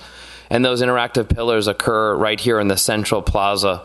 And those are a way for folks to just walk right up to them and see themselves in the reflective nature of the art itself. And then we're thinking it's going to have an inspirational quote on it. We think that's going to kind of be fun so people can sort of put the words together on the different sculptural pieces there, sort of interactive in that way and thought-provoking. This next slide, which quite frankly grew out of the discussion we had a week ago and how to enhance the dog paseo. I'm going to skip discussing the art because Evie is so much better at it than me, but I'm going to jump to what we have done in response to some of the recommendations we heard from you last week. The first thing is we evaluated the trees, and we found that we already had a tree on site that had the appropriate canopy, a crepe myrtle that had a flowering accent to it, that would bloom for a part of the year. We think, we could get to the 20 to 25 foot range, which would be the perfect height to not start then obscuring views out of the podium deck. So we put those, as we discussed last week, up along the south edge of the residential building. And we also added a dog sculptural element, which is in this first little hardscape plaza. The plaza also contains furnishings and seating that you see here on the left side of the page. And we have the art with us. So we thought that would be on a concrete pedestal up off the ground to avoid children climbing on it for safety, and then also dogs from urinating on it. And then Councilmember Pappen made what I think is a great suggestion here, adding some more fun play elements for the dogs. So we've done calculated square footages on the two dog areas, the smaller for smaller dogs, and then from medium to large dogs. The square footage are listed here. And that's 450 and 600 square feet. And we added those play elements into it. We identified the right structures that would be fun for the dogs and the residents themselves or the people who are visit the park. The last item I want to cover before we circle back around and talk about the specific art itself is this idea of a fountain at the BART Plaza. We generated lots of concepts in the last week, more than I guess I worked on the weekend with my team as well, so more than I thought possible. And we came up with this concept here that we feel strongly about. And what you're seeing is a combination of the location, which is on the southwest corner of the office building, And I want to talk about why I think that's a key location. And then we're showing images of the materials, the color and texture, incorporation of possible sculptures and art to make it whimsical and playful. So I want to talk about that for a second. We chose this location because we already had this focal point when you came down for a mural. And what we thought was, like rounding first base, this corner here is a really great active retail corner, and it really served a lot of the pedestrian folks that will be walking through this, as well as a sound element at the corner. It's a turning point. It's a focal feature. It's a backdrop for the plaza itself. And what we thought we would do is, instead of having this open railing, the entire retail exterior space, or the street side cafe, is that we would pull this stone, this piece of natural stone, which is another great element to tie in some natural material. And we really liked how when they blast and core this, they drill these tubes down it. So you see in the upper photo that these grooves are actually when they quarry it. And we think that will give it a really awesome texture as water flows over the face of it. And we thought, well, how else can we really, make it more playful? And Evie found a fantastic artist that does these beautiful sculptures, and we really love the idea that as water flows over it, maybe there's, and we picked, maybe it was a fishing pelican that sits on top, and there was a couple of fish maybe on some standoff so that the water sheeted behind them. And we like the idea that you threw out as a council that said, it doesn't always have to be running, and when it's not running, how does it work? And we think this works with and without water, so depending on drought, not drought, the time of year, the season, freeze, thaw, too hot, water restrictions, we think this is another artistic element. And this does not take away from forcing it near other art elements where you get this art gallery feel that you've starting to space them out. So every space you come to, from that far parking lot walk through the project, it's a component, another component, and it really weaves the landscape together, and it's really art-driven. So I'd like to turn it over to Evie because she is so much better at talking about the artists than I am. Hi, Evie Simon with Simon Breitbard Fine Arts, and I think I'll start with the new pieces. Does that sound good? That you haven't seen before, which is the mural and the dog walk paseo part of the structure there. And the murals that Stephanie is showing you now, there's some larger examples for you to look at. But this is from an artist named William Racky. He's a San Francisco-based artist. He's a really highly trained artisan, an incredible and very skilled painter, as well as an art historian. And his practice is really based on collaboration with clients. So he's used to doing a lot of this give and take.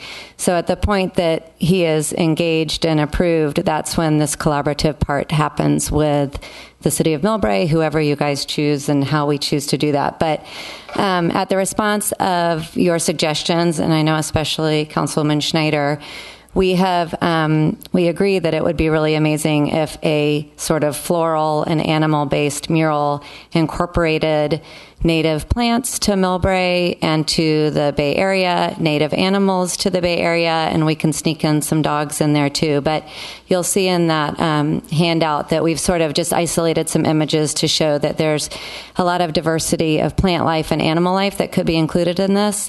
And the connection that makes to the other parts of the artwork that we have proposed, including the Linda Rainsford piece that has the historic element. This offers another way for students and people to come down, and you can engage in it and just think it's beautiful, or you can engage in it and look for plants that you know are in there or animals that you know are in there. So it serves a couple different purposes of being just beautiful and fun and whimsical, but also if you really want to dig deeper, you can, looking for those elements. The other piece we added was the dog, which I think we talked about last time, and that's on a pedestal similarly to the other work of Ken Kallman, who will be at the entry of Gantry Lane. So this is another nice connection of artwork that's in another part of the gateway. Here's the dog. You guys have seen him many times, and he's back. So that is the proposal for that section. Do you guys have any questions on that, or should we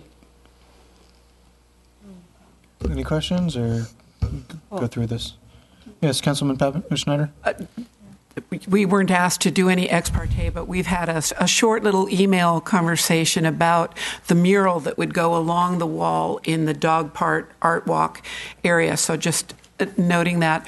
But something that Evie had said a week ago was, if we do the artwork correctly, then this will be a draw to get more people down there. And if it's got endangered species or endemic species and moms want to bring their kids down there, we can create some homework assignments working with the schools. It's a way of bringing people in. And I just want to say thank you, how much fun it was. It was really fun this week, and there are other members of the Historical Society, of the Cultural Arts Committee, and the Community Enhancement Committee who have or will be contributing to that. In fact, they gave me some lists of animals and books and photographs.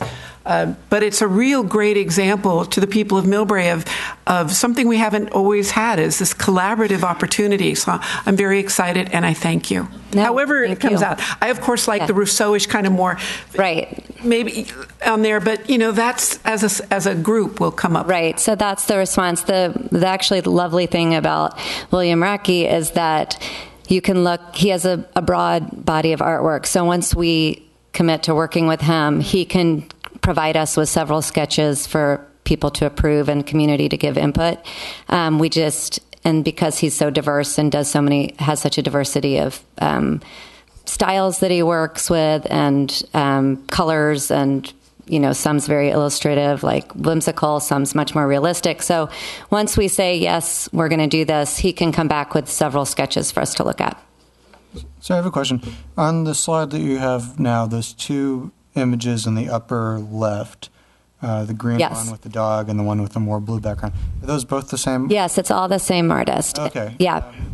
In my personal opinion, I like the one on the left. I don't care so much for the one with the whimsical one. So in your packet that Steph passed around, you'll see a few more images that are a little more indicative of that Rousseau-like influence, which is, we totally thought of him when Councilman Schneider said Rousseau. Immediately a light went off, and we thought of him, of this artist. So he does have a diversity of ways that he can work, and we just did a few of them that we thought was most relevant for today. Okay, good. Councilwoman Heaven? So would this be the same mural throughout there, or you're looking at 4 different ones? I see number 111. So there's 3 different murals, or how is that going to work?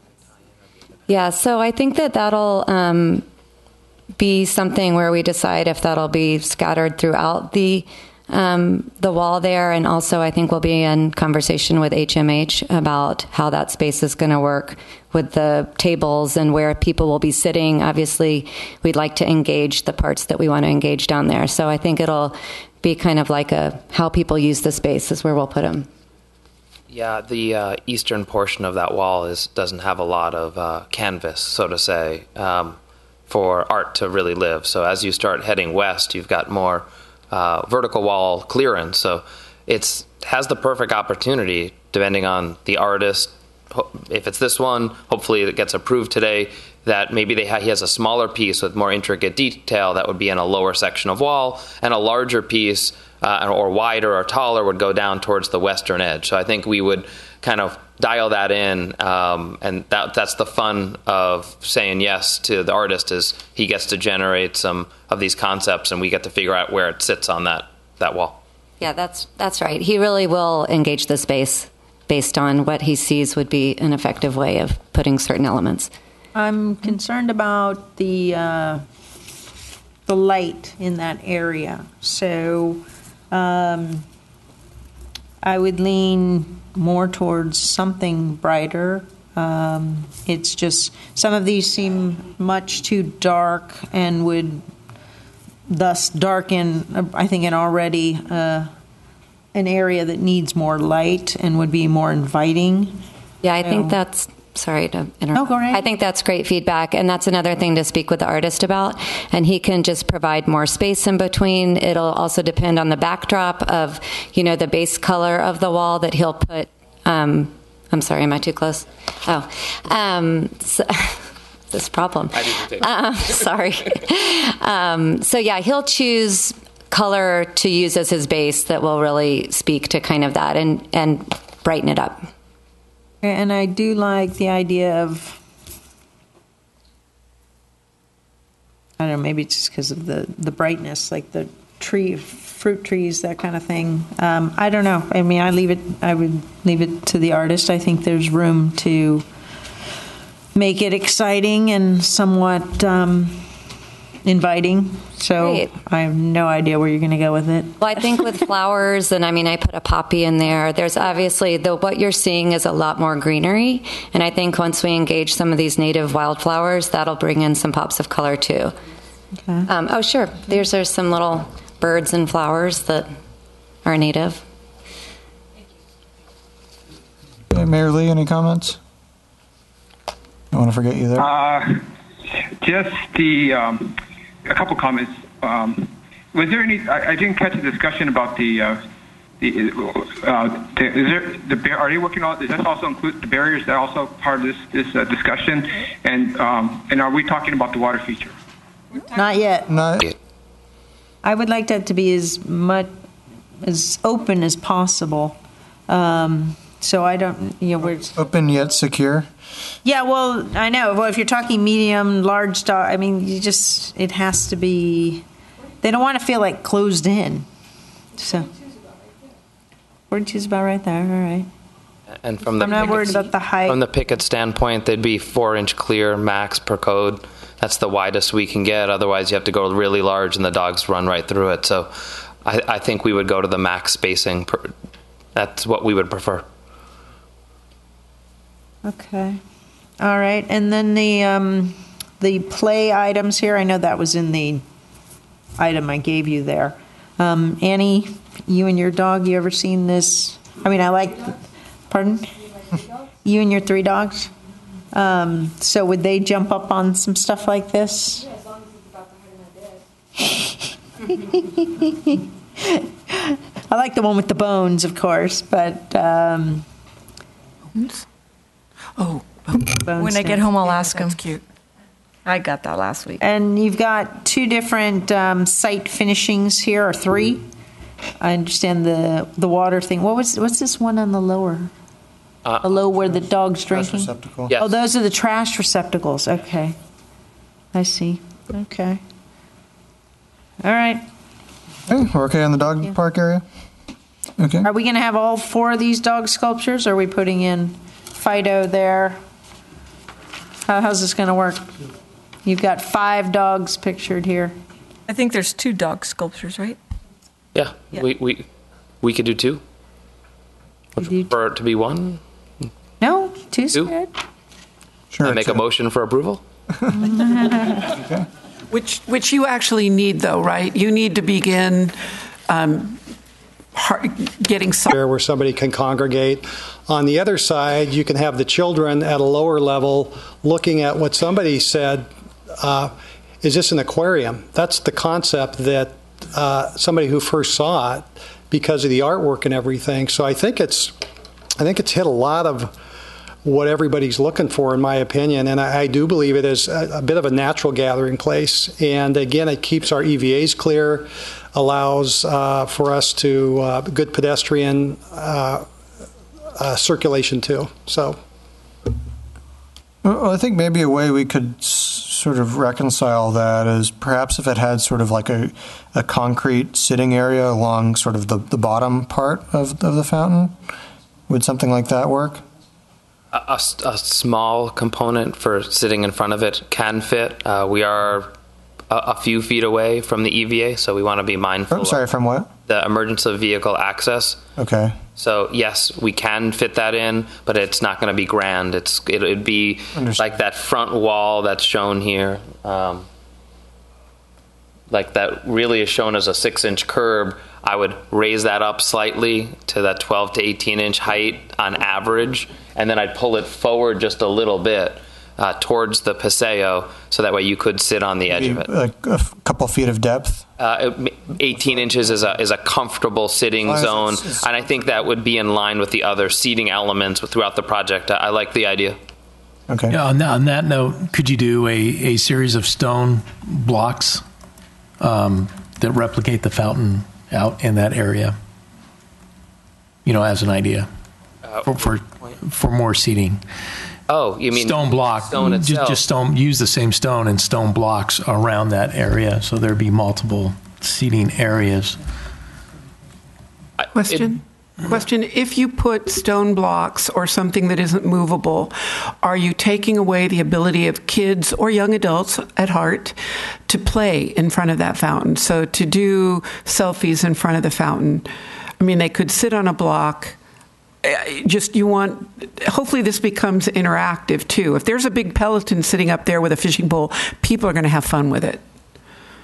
And you don't want so much in front of it that you can't take that photo opportunity. I agree. I think the design as is kind of the interactive component. I really do think if your direction was it's this with a seating wall in front of it, or it's a couple of stone seating spots, it can fit. We can make that work and make it look really nice. So I think all of those are on the table. My preference would be doing this so you can come right up to it and you can touch the stone and touch the water and your hand gets wet. And then from the upper end of the patio, you'd be standing at eye level with the sculpture of the fishing pelican, and I think that's kind of fun as well. Speaking of the fishing here, we don't really have a relation to a pelican. I know the mayor has bear tendencies. Does the artist have any other fishing characters here that a bear fish? A bear might be? We can definitely look into that. That might be a little more relevant to California, and maybe the mayor would like that a little better. Mr. Mayor?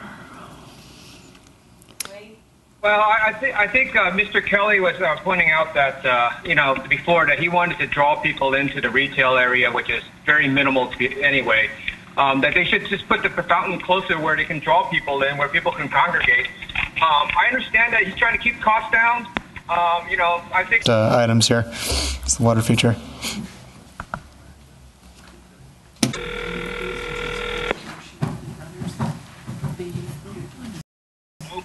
Hi, Wayne.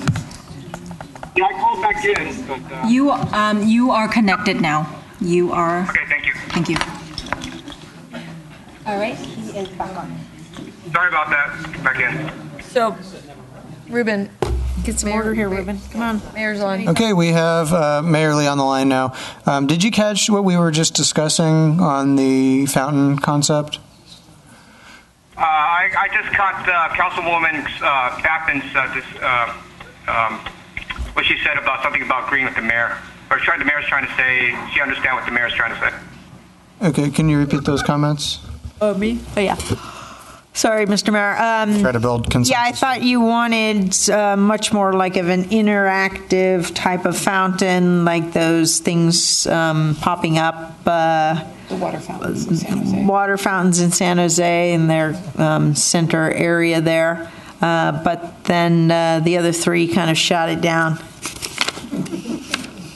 We didn't shoot it down, so to speak. What we were concerned about is the weather. So would it be something that would be usable and advantageous to the community often?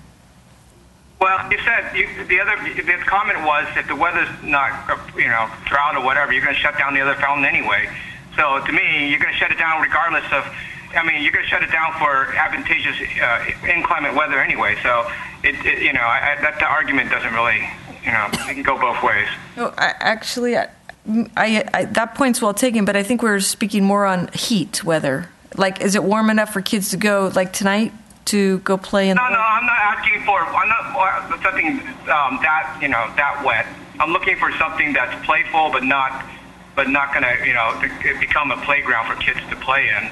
nothing. I mean, they could, but they wouldn't be like like they have at the playgrounds at like the one in Foster City where jets shoot up as they try to dodge. I'm not looking for anything like that. Yeah, I do believe we have that in our community center Central Park master plan. We do have a splash pad. I'm curious here, Tim, to make it flow and more interactive here. You're using a stone, is that right? Like a colored stone there.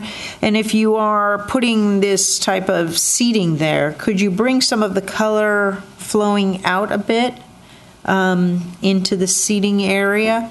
It'd be a little more creative and flowing. It wouldn't have to be, like a circular thing, but just kind of bringing some of that stone into the ground there might be very interesting. I think it would be nice to cap the seating area with that stone or that a veneer. Yeah, well, that's a good idea. In a more Baroque type of fashion, not. They're playing with lights too, so it doesn't have to be just water. Okay. That's true. So, I was just thinking if you're going to put some of the seating there and however way you do it, just kind of bringing out some of the blue Baroque onto the ground would be much more interesting. There's a great example of that at the Anaheim Convention Center, where they've got a fountain right up by the main doors, and then the water, the tile runs through this whole plaza between the hotels on either bank. It's actually a really cool feature.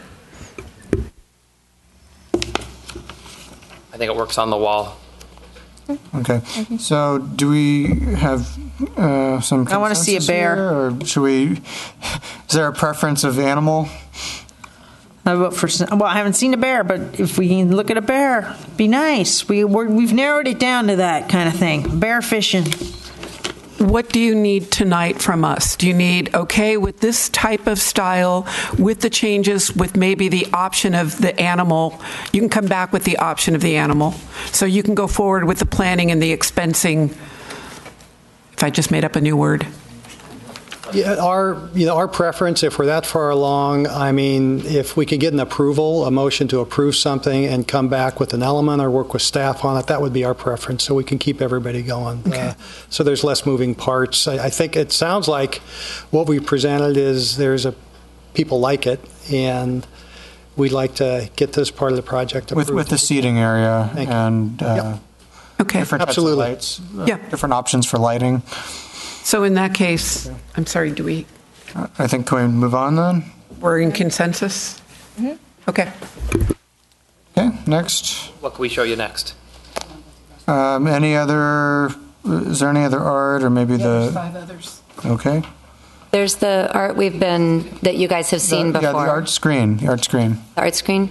Okay, yeah. This is just too much going on for me. I'm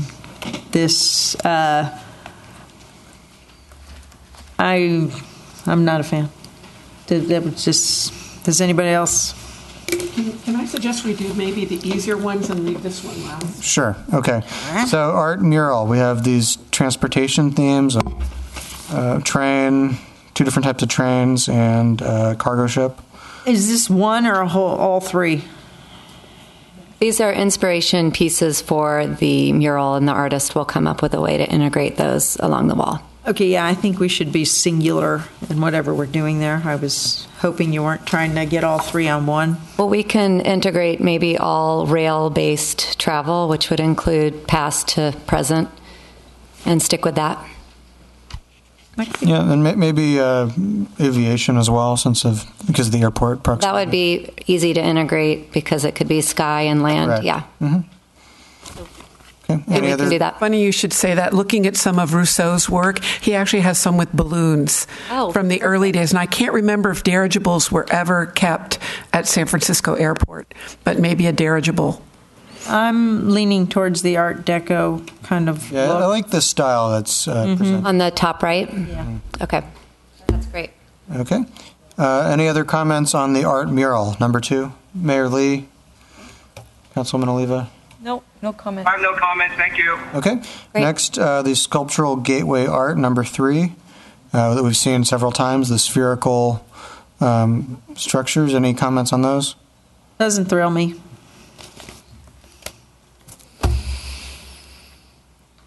I know, we got them there. Are they going to be lit up, or I'm just... Okay, I see what you're trying to get at, but it's just not doing it for me. But that's just my opinion. To me, it's art from scrap, and it's a way of dealing with signs once they've reached their end of life, even if they're not actually originally used pieces. They're supposed to reflect throughout the area, but be small enough not to take over, right? But enough to kind of pull everything in. I'm okay with them.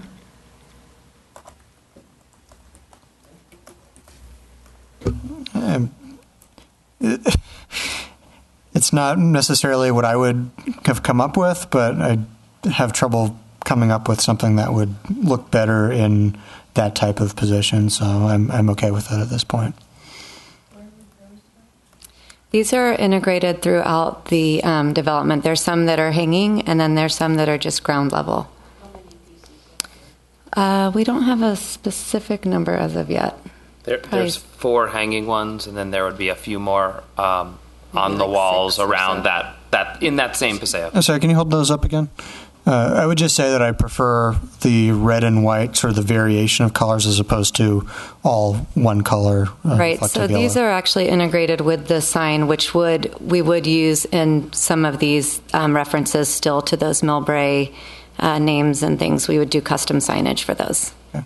And probably not so much neon, like a little earthier and more metal. Yeah. Yeah. And those are reflective. Councilwoman Oliva? I feel like you do. Okay, well, people, you're not supposed to be just okay here. If you have an opinion, give an opinion. I don't have an opinion. I don't have a strong opinion on this. We have an opinion. Well, then should you ask for something else? Because, that's just... These are going to be up there, and you're going to be like, I didn't have an opinion. So there was, in my opinion, there were certain things like the median barrier that was similar to the art screen that I did have a strong opinion about, and that's been removed. This one I don't have a strong opinion. I'm fine with it. You have the station again, just fine with the station plan that was proposed. Who's got that? There was some artwork presented in those. Mayor Lee, do you have any comments while we look for this? No, I don't, thanks. I don't have an opinion either. So you don't have an opinion either, huh? Oh, yes, this. Sorry. I would just add that curatorially, this adds a really nice industrial element. We have these kind of whimsical pieces, we have these representational pieces, and this is adding some really fun color. It's a little more urban, and I think it just ties the artwork that we already have together, and it's a really important piece of adding something new and different to the what we have going on with all of the other artwork. And Vice Mayor, if I may, you had mentioned one time during one of our study sessions that this could also be integrated in terms of some of the wayfinding signs and things like that. So it does have kind of a functional art aspect to it as well. Well, and if we want to talk about the screen, that's sort of where the concept of it all kind of comes together too, which is that interactive piece that I think we've been really excited about, and I think really is kind of an important part of what's happening here. It's another place for people to gather if that's what you're interested in having happen. It's another opportunity for interactive tours with students. It's another opportunity for the Historical Society to add this to their walk, and you can look up the streets you just saw or that you just went to the whatever house you just visited on your tour, and you can see the name on those signs too. So I think it's not only is it a compelling piece of artwork that it adds this sort of really industrial flair that's kind of edgy in a soft way. It also adds a really interactive element that I think will give a real sense of place to this and integrate Millbrae into it. I think I'm thinking of a previous picture that was in one of your proposals here. There was a bunch of umbrellas, really bright umbrellas that were presented as and I don't seem to have it here. Does somebody remember that? I do. Yeah. And that was awfully pretty and much more, I think. Were they hanging in a similar fashion? Yeah, it was like going down it was in one of their proposals as a sample for art. It had a good... Wayne? You didn't have any comments on this, right? Wayne? We lose them again? Maybe just throwing it out there for. Are you talking about the median? No, Mike? no.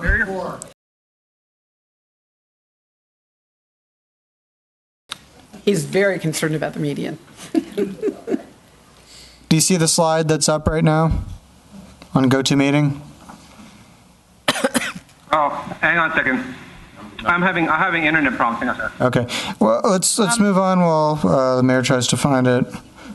Any comments on the sculptures? Yeah, it's too broken up. Go with just the bikes or something. Yeah, I don't know why we have a horse on one side and a bike on the other. We haven't had horses in years. It's like, we haven't had horses in a couple of years. But Hello? yeah. Yes, Mayor Lee? Are we talking about the art screen? Nope. No, we're talking about the sculptures. There's Number a 4. a bike on one side, a horse on the other. Number 4. Oh. Okay. Let me take a look at it. You guys go ahead. Okay, since looks like I'm the one that likes everything. I actually like the horses. I have friends who had horses up above Meadows up until San Francisco worked on the Hetch Hetchy project, and I am still hopeful that we will bring horses back. And Mills came down here to create his summer cottage, which was horses, and then added cows for the dairy. So there's history to the horses here, as well as when the carriages came down from San Francisco, there were horses. So I actually really like the horses. I think our children will love the horses, and I'm okay with the bicycle. It kind of reminds me of those big red bicycles that came out, I don't know, before any of us were born. So I'm okay with both of these. I think it's lopsided. Pick one or something different. I don't like the way it's like one on the. It's like we're getting too cluttered. Is it like a mismatch of the two? It's like. This that is they should at least be the same designs or similar. I don't even know that you need 2. If you want the horse, it looks sufficient enough. It's just one distracts from the other. Okay, Mayor Lee. I don't know what horses. I mean, I understand Councilwoman Snyder's sentiments about horses, but nobody in the city has any connection to horses. So if anything, they have connection to the airport. So I'm thinking something more. I mean, they had sculptures that tied in with the airport and maybe the surrounding areas. I would suggest neither hills or water or something to the airport, but horses is kind of a stretch for us. How do you have a structure of water? You can have an abstract. Okay, you're showing me that your imagination is it's not running wild. You must be tired. Okay, so hearing what you guys are saying, I think that just going back to the original idea of what we're doing here, this is sort of related to our transportation concept, and Ken Coleman is using really industrial materials used in transportation. He was actually born in Detroit, which is kind of fun, but lives in San Francisco now. And I think what we could do if you wanted to make this more balanced size-wise is do a bicycle and a motorcycle, which I think we'd showed in a past rendering. There's also a biplane option that we had showed you guys. What else did we have up there? I think there's ways to make all of these. If you aren't interested in doing the horse, we could come up with something that would balance the bike that would be transportation themed. I can do without the horse. I actually like the horse. You do or you don't? I do. No, I do like kind of then animal-themed art. If anything, I'd say replace the bike. But well, and we can also, the scale of the bicycle can change a little to rise up and have a little more meat to the structure of it, which I think if all we did was take that bike, it's a little angled this way, and it could be brought up a bit, which would put it at the same angle as the horse and probably would help balance that. I don't like the discrepancy. So if you're going with the horse, do you even need something on the other side? Well, it's a nice entry to have it both ways. You know what I like about your bicycle idea? As someone who grew up on her bicycle constantly, our bicycles were our horses. And when we were skilled enough to actually pop a wheelie, which I hate to admit, we had thicker tires back then, it was a doable. Now it only happens on accident.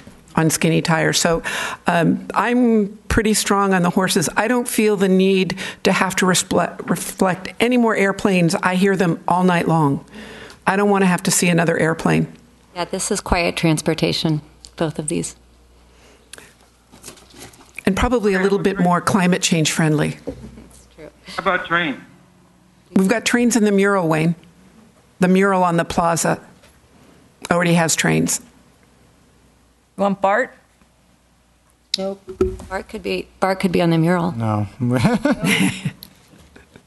I think the artist will come up with a perfectly balanced combination of these two sculptures once we get into this. He'll know that these are meant to go together. These are ideas of structures that we've come up with, but the artist will make sure that this is a nice balanced. I think if the horse is going to be that, I don't know, material, is that steel or iron material, steel, aluminum, then the bicycle should be What about birds? similar material. I agree. And Yeah. It would look like this. You shouldn't have It'd one be that's brushed like a aluminum. metal and the other one that's red. Absolutely stunning, and if they're going to match the dogs, I think that all ties them together. Okay. So Just for the record, the consultant mentioned that they would both be that aluminum type structure. that's where maybe that might want to match too. So we have the same. The ball things. Oh. We're not It wouldn't doing have that the one. color Put that one away. What I'm saying is, if continuity, because if they're all going to match, then you're going to get rid of all that busyness. It'll look a little bit. Well, that's not the proposal. I believe the proposal is that these will not match at all. I don't have a problem. I think they're all going to be different. They're all going to be different, but you're having an entryway there, and I think it just distracts unless, I mean, somebody mentioned if you're going to do the metal there, that you had some sort of birds coming up there or something on the other side. So just to somehow balance it out nature-wise, I just think they're too conflicting, and it draws away from both. Mayor Lee, were you saying something?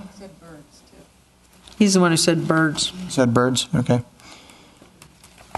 Yeah, I disagree with including birds. I don't think they would really fit into this design here. I mean, we can go futuristic, hyperlink, hyperloop, high-speed rail. About a Segway, right? I think put one on Segway sculpture. Tesla. I like the Vice DeLorean. Mayor's idea of they're both in brushed aluminum, which actually is an homage to airplanes, unless we went carbon fiber. And something playful with a bicycle that's similar to the shape in the horse. And we're keeping two other forms of transportation. I don't know if you've got a third here. Anybody else willing to support Ms. that Oliva? suggestion? I think, yeah, whatever the concept is there, the same material. Okay. There we go. Okay. Now on to number 5, the sculpture, the interactive pillars. They have a fantastic graphic of it, so maybe before you debate, check out. The number of signs in there and make it much more open and add some solid signs with some color, or not add, but replace. And if you preferred to keep it focused on BART signage, that doesn't sort of change the artistic integrity of it. It just changes the way the community uses it. Yeah, it's just too much. Yeah, I agree. It's a bit cluttered. You may also want to consider including Caltrain signage, since it is an intermodal station. Yes, this is not meant to necessarily represent what the signs would say. Yeah, well, no, I like the idea of including both, which is supposed to be intermodal, which we've said for a long time.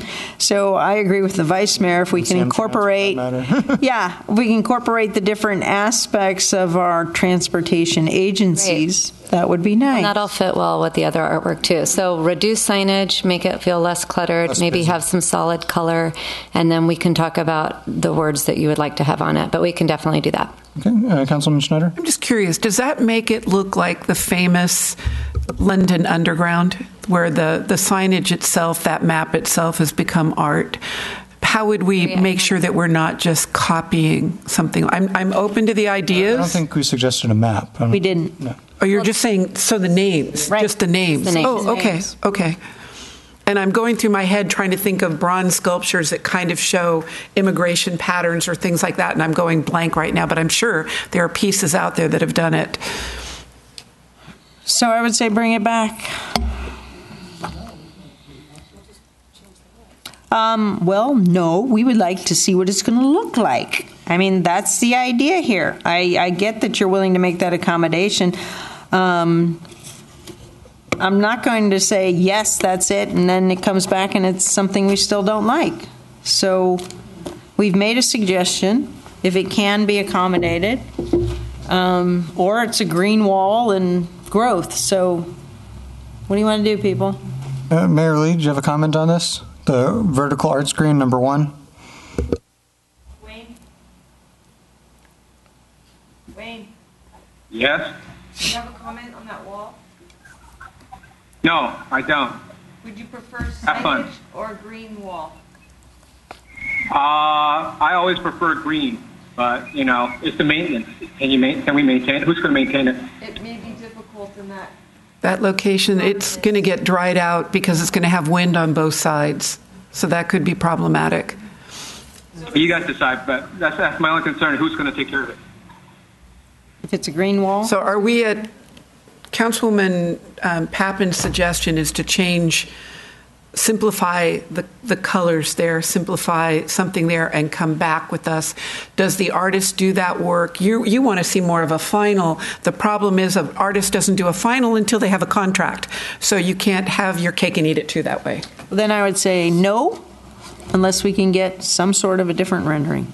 So we can do a finding that we do not like it, and they have to come back with something. That's how you do it, people.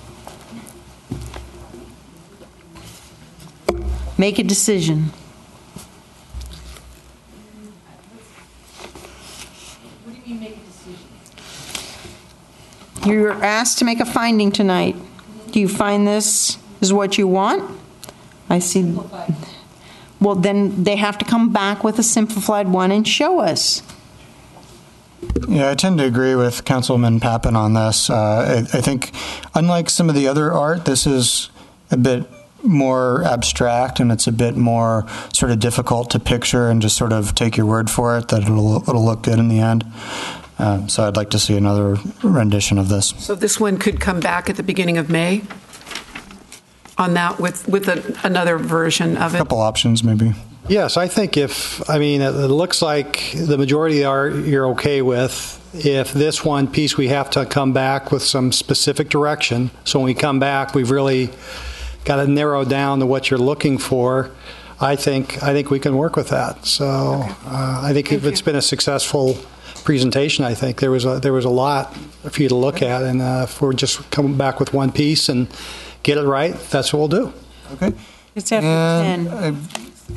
Okay, can we take actually, we had previously said we'd go till at least 10. It's well beyond that. Can we perhaps extend it to 11? I believe you still have signage and benches and things like that. So relatively minor, bike racks, relatively minor fixtures. Okay, let's take a very short break, and we'll be back within 5 minutes. Okay, and we will continue the meeting until 11 p.m. Thank you.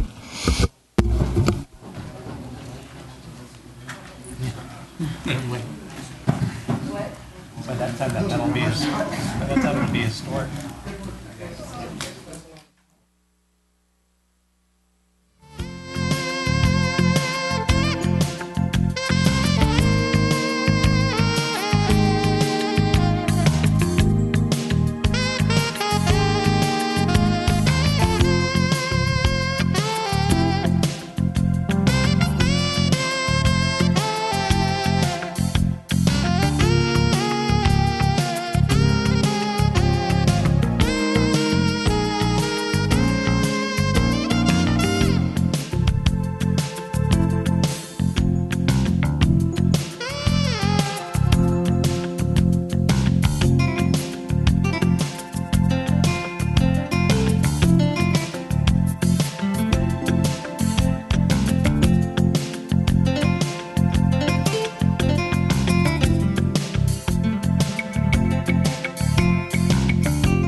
Those are all. You know the water feature one? It doesn't matter what I have. That's brand new.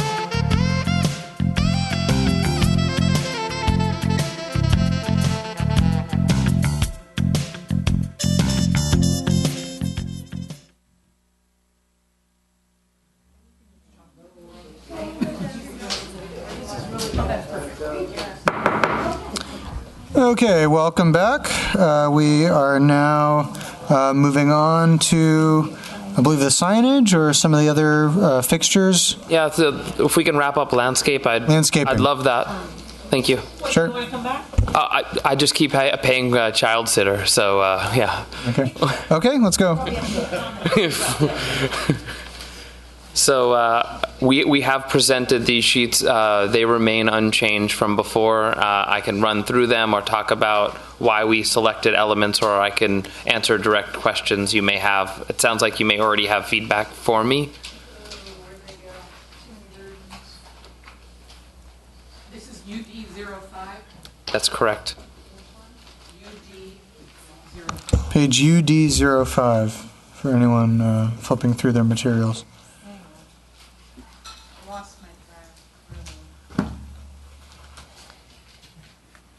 Somebody pick that one up.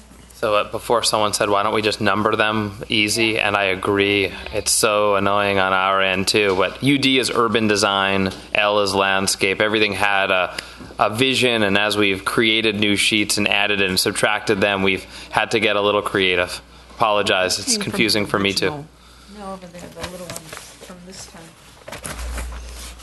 Okay, Mayor Lee, are you here? This was like 2 months ago. Mayor Lee? This set, He's still on break. but I can share it. Okay, he's being contacted. Okay, Councilman Oliva, any comments? What are we looking at? UD05. Yeah, I know. There's a bunch of stuff on here. Should I just touch on the big concept Sure. from site Yes, furnishing? please. Yes. So since the buildings have a warm hue, the ground plane being a little cooler, and I have those samples I've shown you already of the different concrete pavement colors, our opportunity here is clean, modern lines on our furnishings, on our pottery. The site furnishings as benches, backed and unbacked, trash cans, and then other site features like the bike rack. We've tried to incorporate, when possible, a natural material. So when you see this upper left image of the bike rack, what it's showing you is that you can have one with a wood top. So down the Garden Lane Paseo, the one with a flat wood top, which also serves as a leaning rail or a place to put your bag down or a drink or your snack. And it's a natural material, so it's up at waist level. That's a nice change in material to incorporate that. And then we've taken more on the risk side when it comes to site furnishings and the colors, going to a warmer palette. And we think that's a great way to make a statement, but not oversaturate the site plan with tons of color everywhere. These are just subtle pieces of color. It's also a great opportunity later as trends change. It's very easy to switch out a panel in site furnishing. So from a design perspective, it can stay current. So for the 99-year ground lease, when I'm 147, then maybe we'll change the color. I don't like the yellow seating. Yep. Okay, no yellows. Sold. And that's just kind of that seating that you have there looks also very flimsy as far as the yellow goes.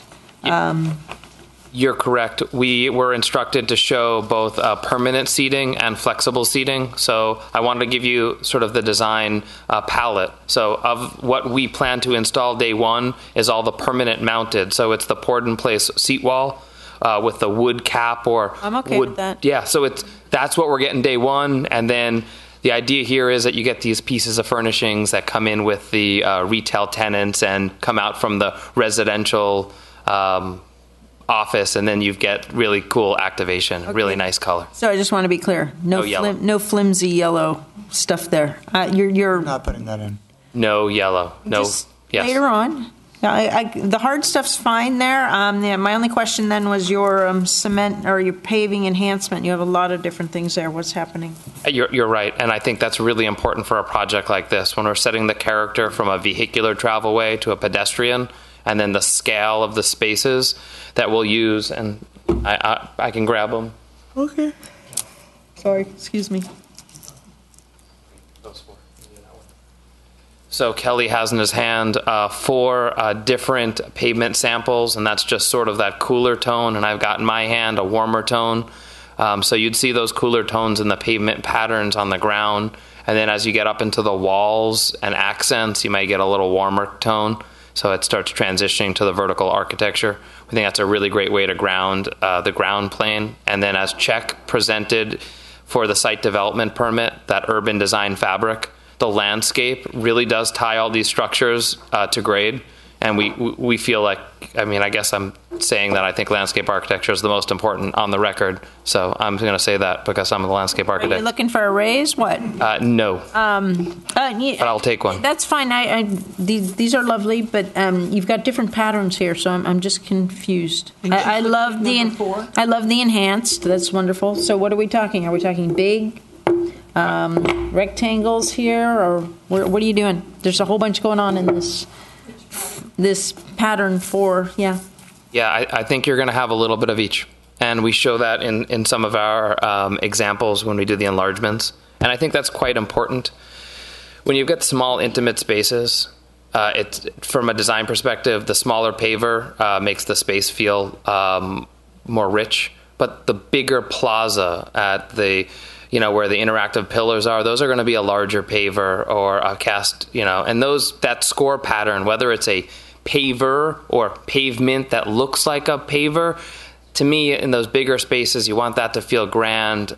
In Czech's presentation, he talked about links and nodes being part of the concept, where you've got entry points and then you've got passageways and you've got common meeting areas. That's going to get us there, all these pavement patterns. I'm okay with that. The lineated space, where you're getting the tinier spots, I'm having trouble envisioning.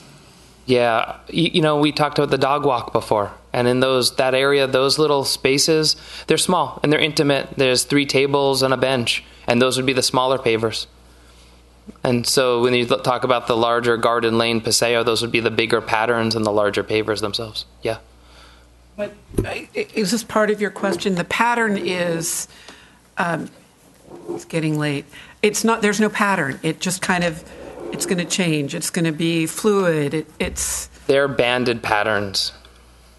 So here's an example of those bands. The bands are hoping to align with the building columns, the doorways and mullions, and you could see them here running north to south through the space, and you can see what happens when it hits that central plaza. The pavement material changes completely.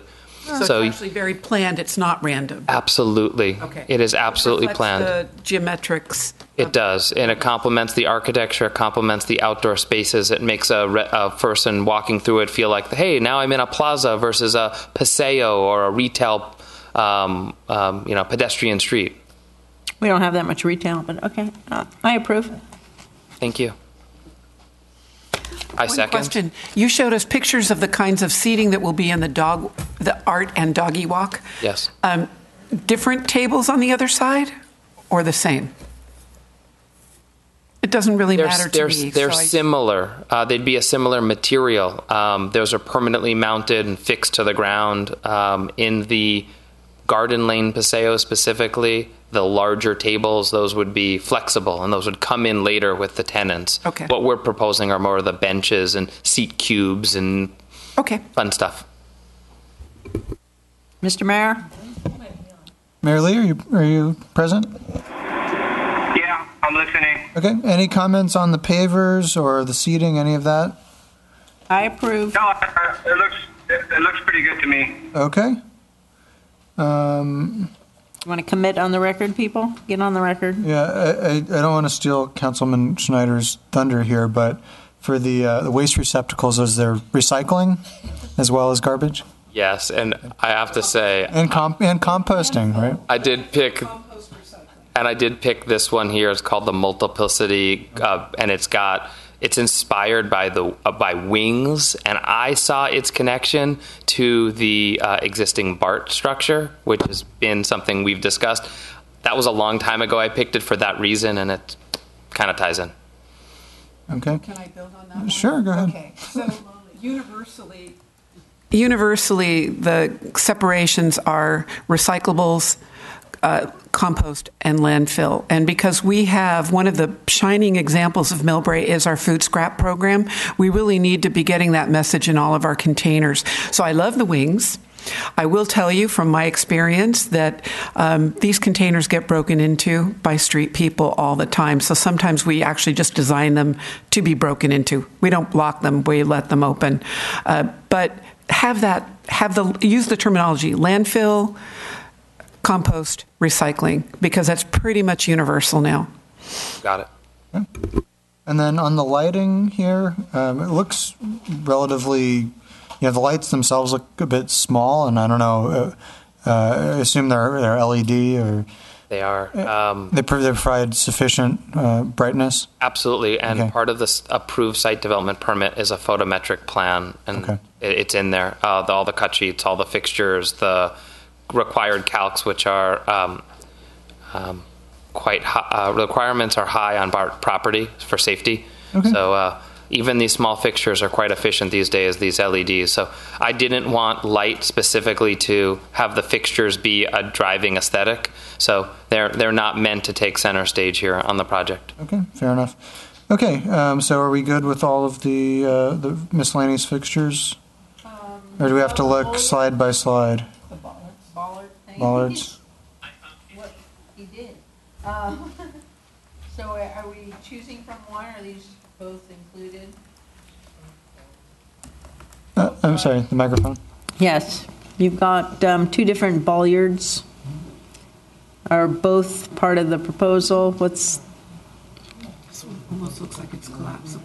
Yeah, one does look collapsible. I think it is collapsible. Yeah, we have an exhibit into County Fire for their review, and then these are our concepts, and we're going to work with them to make sure they accept it. There's two bollards. There's a fixed one, and then there's a removable or folding, and they're running the show from a safety standpoint. So we've got our review underway. Okay. Yes. You've given us more art than Millbrae has. When these are all installed, it'll probably max what we've currently got or double. But one of the recreation centers in Palo Alto, they've got permanent bollards in front where they've got a rec center and then a cafe, and they're in the shape of owls. So from the street, you see an animal, and the backside, you have a seat. So kids waiting for pickup, they're just one of my favorite things. So just kind of throwing that out there. I know we've gotten a lion's share of art. If it's a little bit more, at least come talk. I don't know if it's a little bit more, but these bollards are the best at this one place in Palo Alto. And you would have seen them. I'll concur. They're very nice. All right, what's next for us? You tell me, what can I answer questions on? Happy to talk about the date palm, the crepe myrtles, the ginkgos. You want to talk plants or no plants? Okay, we want. Yeah, I understand. If they're in, yep. There was bike racks. Bike racks, yes. Or bike storage things. Perfect. They're shown on the screen. There's both. Where are they? So we have two kinds of bike. Not the standing ones. Those bike lockers. What yes. page is that? So we have 09. We have a bicycle route and bike locker and bike rack exhibit in the approved site development permit. We'll be following that with these fixtures that we're showing here. Yeah, I don't like I like the blue, but you're asking for graffiti and stuff. It won't be blue. I don't want it to be a focal feature. I don't think a bike locker is the focal feature of a space. Okay, so I don't like that. It's too plain. Or an earth tone. If we can get the more creative one next to it. Yes, that's my thought. But you could see the double locker in the size in blue. I couldn't get a gray image for that one. So it would be more patterned. Yeah, if you can see in the upper left, the bike racks are kind of this chrome or silver contemporary look, and then the trash cans are that look, and some of the site furnishings are that look. So that's the world that most of them are going to feel like they're in. So it will match the building architecture, those features. Okay, not a big fan of the movable furnishings, again, that we have there. What is that? Which one? These. Number 2, the seatings. The movable ones. I think those are tenant seatings, right? Tenant fixtures. So that's not what you would be installing. Correct. We were asked to provide an example in design review of where permanent versus not as an example, so that when you show it without the temp, it doesn't look as active. So we wanted to really give you the picture of which was which. I think we do want to set a standard here, though, that they're not mix-matched like we have in some of our downtown restaurants now. So I don't know what the tenants would come up with, but we don't want varying styles of outside furniture, and I don't know how that happens. This is not really a design thing. This is like what the tenant's going to provide.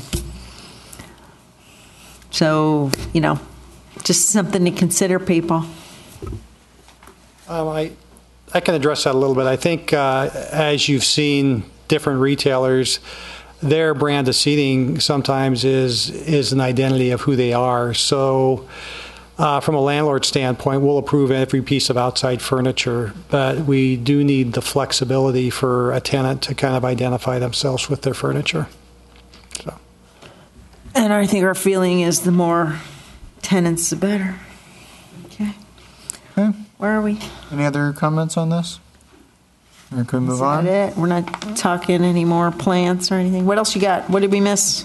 I think at some point I've probably talked about the plants and the shapes and the forms, but it was more site development permit discussion. So I'm here to answer questions. I feel really proud of what we've all done here. So hopefully we can get to a vote. And just a comment on the swales. At this week's CCAG bicycle pedestrian meeting, they had a report from one of the first green infrastructure projects over in Half Moon Bay, and they developed several different types of swales. They had a bioswale and a treatment swale, and they've discovered some new things about the various layers that they have to build in there. So apparently that's not universal. And I don't know enough about it to say, if you're going to try to do on-site treatment and release the water back to stormwater, it should be this. If you're just going to let it drain into groundwater, it should be that. But that technology is beginning to come out now. We definitely have a prescribed flow-through planter section that we are following from the regional permit. Okay. And that is our intent with flow-through planters. I'm looking forward to seeing those, because we do actually have swales up in the top of Millbrae, but they're all riprap. I'd been calling them swales, and then I realized, wow, there's no active biology right there. So this is going to be, I think we've got a project starting in June, right, Key? So we'll have our first swales in town, but this is going to be a great learning curve. Are you having these swales? They're not technically swales. The 2 versions ago of the regional permit, they were technically called swales, and it was based on a linear, I'm getting too technical, but a linear-based treatment flow, so X number of square feet of hardscape area flowed into a linear swale at 1% of a prescribed length. These days, they're realizing that the water really didn't treat as well, and it's now based on a volume-based flowing through the plant material, soil, all the animals and bacteria that are growing in the soil, and it's a sandy loam mix. It's a specific soil base of what goes in there, and then a rock section below with a drain pipe. So as it filters through, it's cleaned, and that's how it works. It's also irrigated, so it's alive during most of the year, and then we get our rain in a quick condensed period. So that's the short of it, or maybe long, depending on your perspective. I can go longer. No. I like it. Too bad the BART guy left. It looks like there's major delays on the SF BART to airport. Just in case anybody wants to know. And Millbrae. What did he do? Did he mess up the train when he left? Let's move on. What else? Signs, I guess. On the signage, anything else with fixtures or landscaping, any of that? You got 20 minutes, people. Community enhancement liked your plants. So I did run the plans past our committee that works on plans, so they Thank you. said okay. Okay, signage, please. Oh, excuse me, sorry.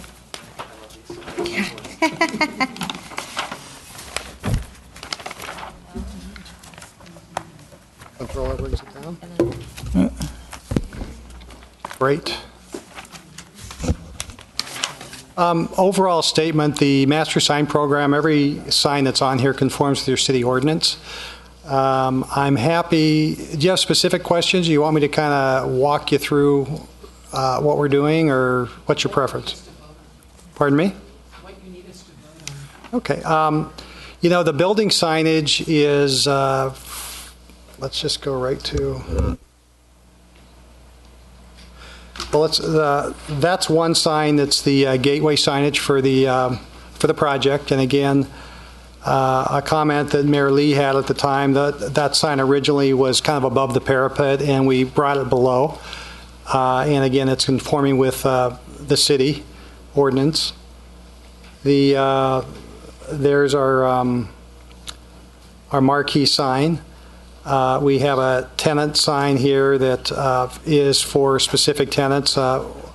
This one's near the PG&E lines. Where would that be, visually speaking? We can go on. We need to go to another page to show that. There should be a map here.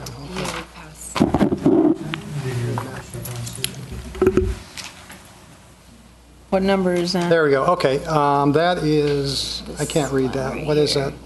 Yeah, welcome to my world. ID 3.02. ID 3.02, tenant ID 3.02. That's the location of that sign. Okay, I'm not thrilled with all the colors on that. You have another one somewhere down here that was just like black and white on page 13, but then again, not bold enough as far as the type goes. So I hesitate when we get all these different colors as far as the... Are you referring to the wayfinding sign? Or? That's a way. Yeah, I know. It's a wayfinding sign. It's a little different. I'm letting you know. I mean, you've got a whole bunch of colors. This is getting really distracting here. And then you've got the ones right above that. We're on page 8. So you've got the stacked signs, and then you've got the different Otis's, McAllister, the office, those kind of business signs. I understand they're examples, so we're getting a lot of different signage here. I don't mind the ones on the building for business purposes, but then I'm not a big fan of this stacked Mike, Spikes, Corner Bakery, Pete's, and AT&T. The reasoning for it, again, is, in order for retail to be successful, it's really important that some of the tenants have signage. And we're trying to set the project to be the most successful and to let people know when they're passing the project that there is retail, there are tenants, and it is really important, even before they get to Millbrae Avenue and Rollins Road. This is one opportunity to do it, and it also gives us the best opportunity to get maybe the highest quality tenants, because they're all going to be looking for signage. So we have this sign here that's that advertised tenants, and then the sign at the entrance of the project too has an opportunity for tenant identity.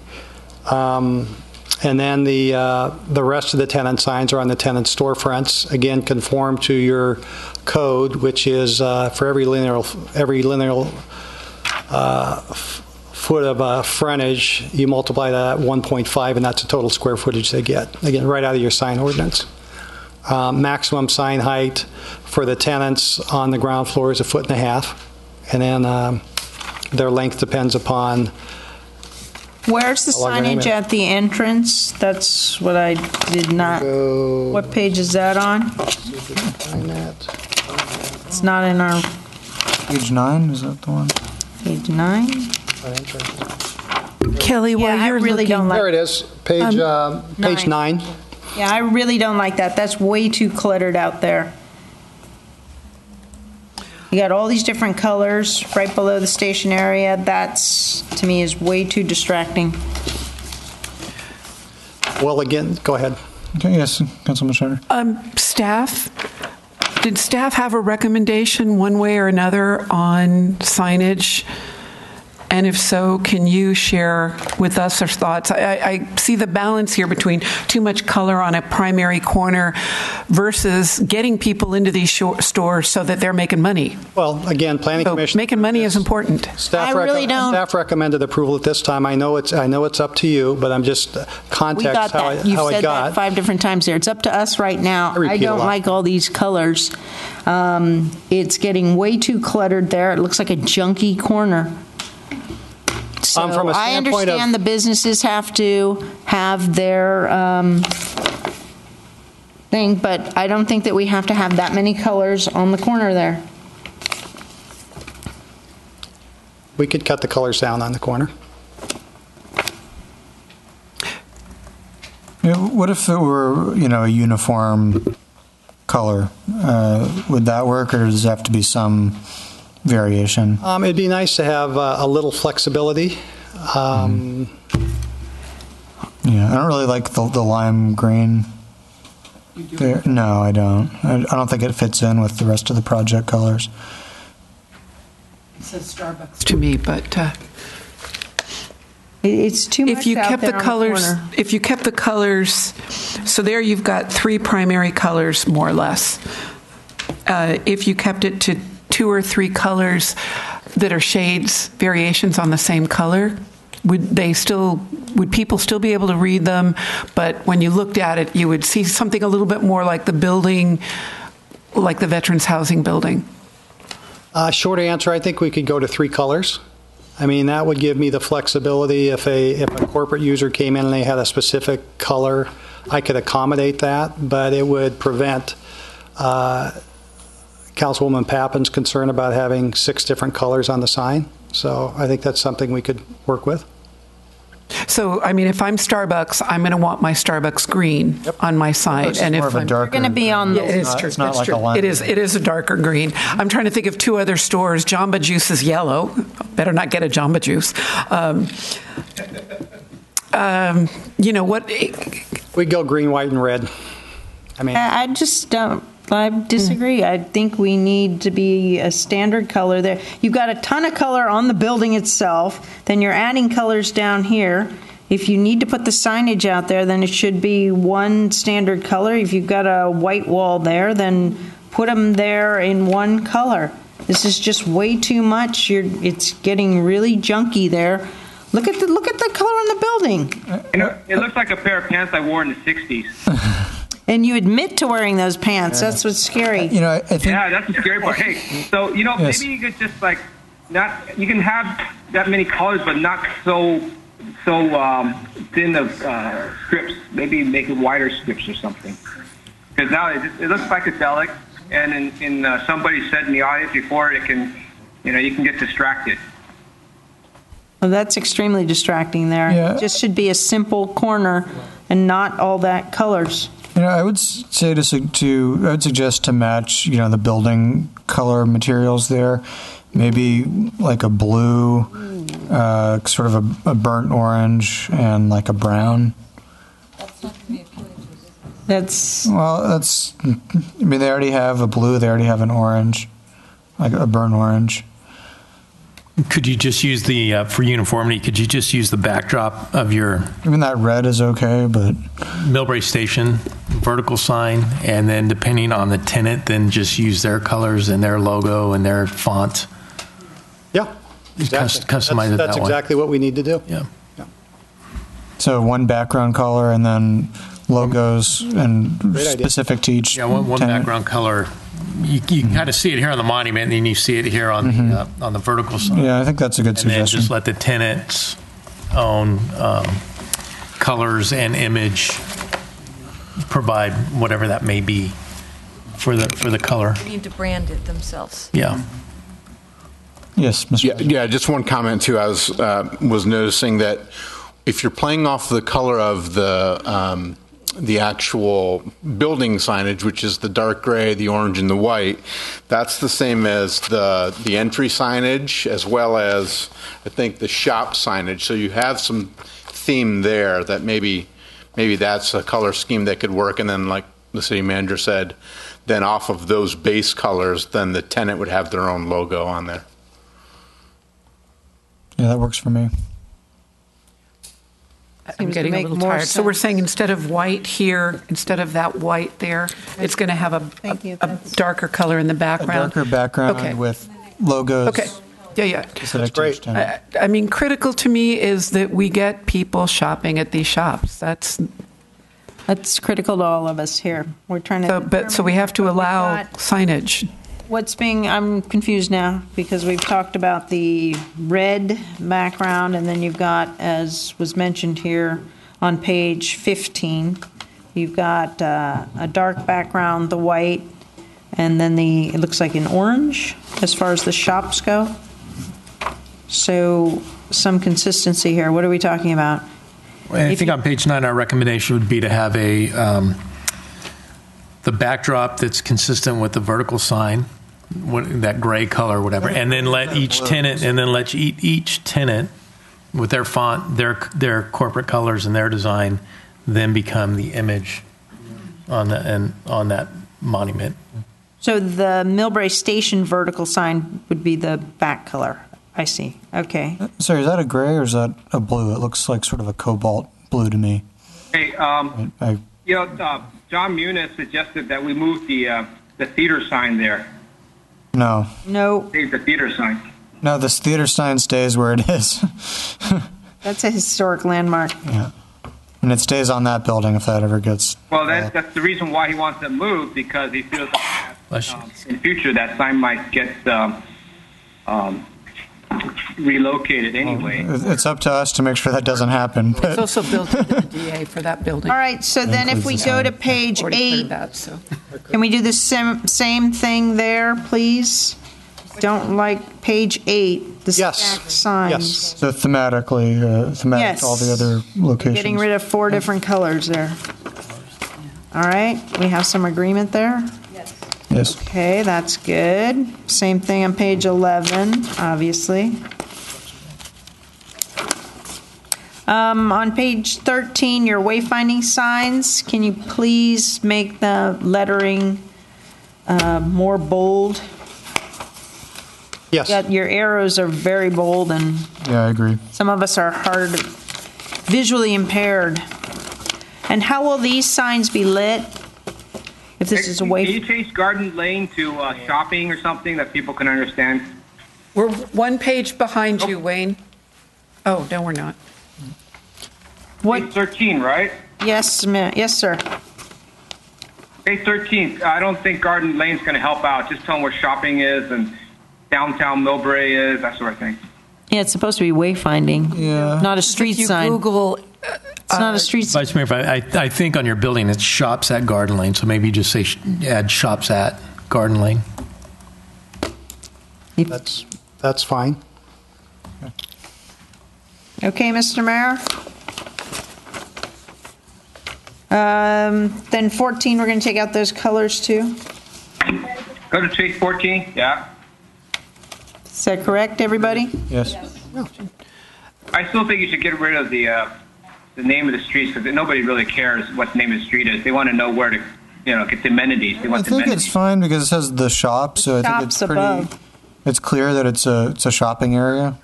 well, besides, That's the sign on the building. Yeah. it's the address. So if That's you've an address, Googled a business and you want to find it, you need to see Garden Lane.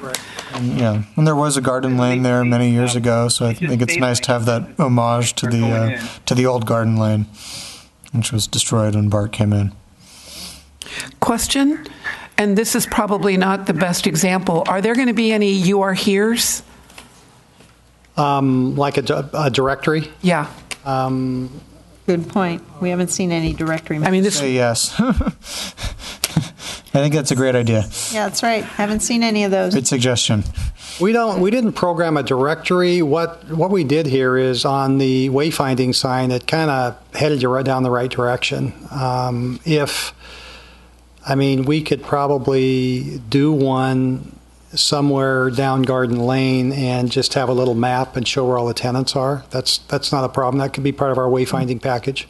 And the reason I'd like to see that, sometimes when you get off an airplane or you come in through a train, you've no idea you're north, south, east, west. Sure. And I am a geographer and I get confused. So I really do use those "you are here's" to set my space.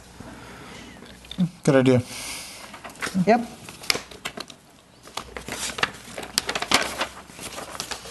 Wait, this is easier than I thought. Okay, we got, what's going on page 7 at the top? The multitude of colors.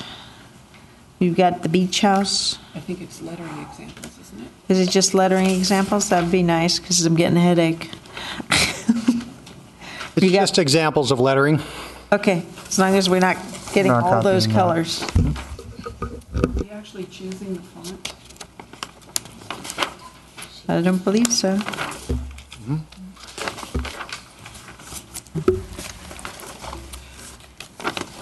Yes. Question going back. Between building 5A and 5B, you have talked about what might happen for special events. And will there be devices built into the walls that might allow the umbrellas to be hung or something like that to kind of dress up the area for different events? Is that something we get into, or is that something done after the fact? Flags, anything like that? I think in some of the wayfinding, you'll see on the light poles and things like that, there's canvas signs that would, it would do things. And I probably should have brought it up more when we were talking about art and the patio designs and the tiles, just a way to kind of dress it up now and then. I think we're designed in such a manner that the particular event can dress itself, if you will. Okay. Add and subtract things and theme it for each event. Great. I'm sorry. Yes. I believe BART has some sort of a message board out front there, don't they? Currently. I don't think there's any message board on the ground level. I think you have to get up to the BART station before. I think there may be one just at the bottom of the escalator there. It has Where's Key? From the other side. Key. Wait a minute, we have a BART taker every day. Hang on. Could you clarify? I do believe there's one there. There is no message sign on the ground floor, but there is a series of television screen on the concourse level telling you where to go and what trains are coming. So up above. Up on the concourse. Okay. I don't know if this involves the developer or our friends at BART, but the interconnectivity between Caltrain and BART somehow, in making it more convenient for riders, we need some connectivity. We talked about that within the city here. So I don't know where your property goes there, if this would involve you. But as they enter the escalator area there, so that's not the developer, right? Well, I could comment a little bit on that. Our wayfinding in our sign company group is working with BART, and the attempt on the wayfinding is to integrate our project. Applicant, Mayor, it could be something for flexibility in the future. Are you, Mr. Mayor, are you opposed to including awnings in the project? I'm sorry. Well, it states it in the document, so I'm wondering if that's something we should even just not even allow, or if you want to allow it, then it needs to be addressed. Would an awning be, let's say, in the BART Plaza or between the buildings 5A and 5B, you wanted to put an awning, a temporary awning over? Is that why that might be here? I think part of it is it's reading out of the sign ordinance. There is a small, what do we call it? There's a small canopy sign at the entrance, at the lobby entrance of the office building. And it shows it on, Mr. Meisner has a plan, page 22.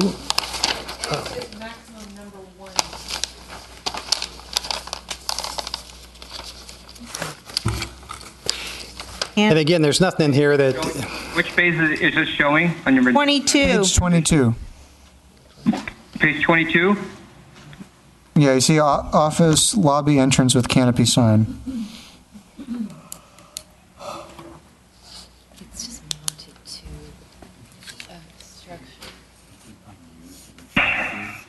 Canopy and what? Sorry, my internet's catching up. Yeah, not a can. It looks like the terminology is canopy for the overhang.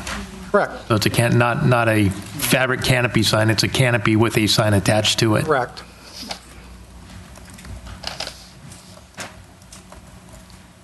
So you're not approving any awnings?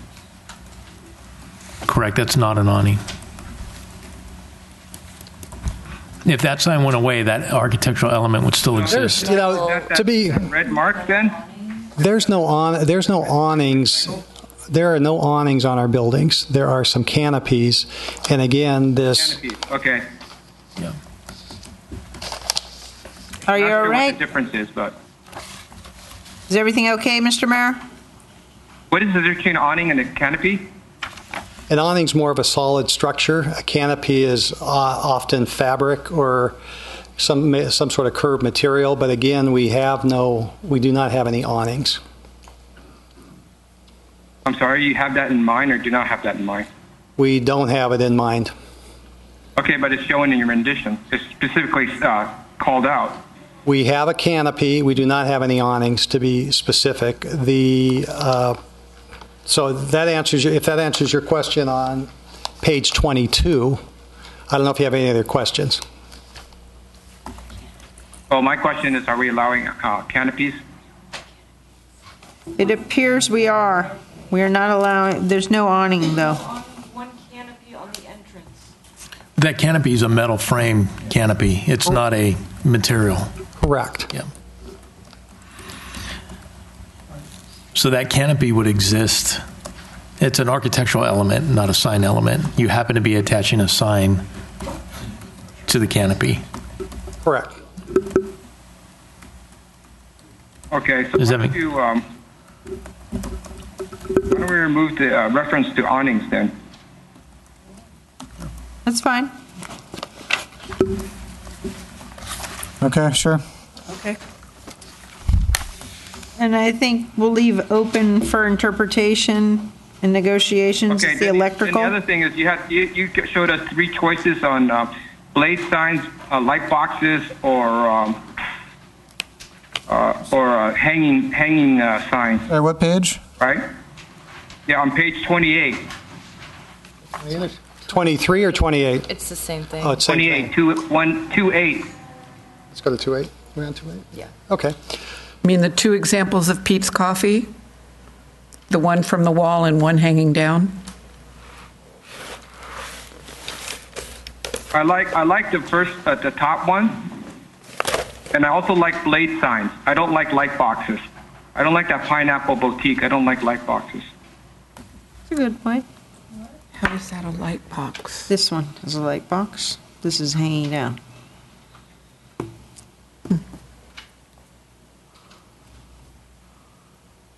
I'm okay. And by the way, Phil's Coffee wants to come in, so somebody contact Phil's Coffee, please.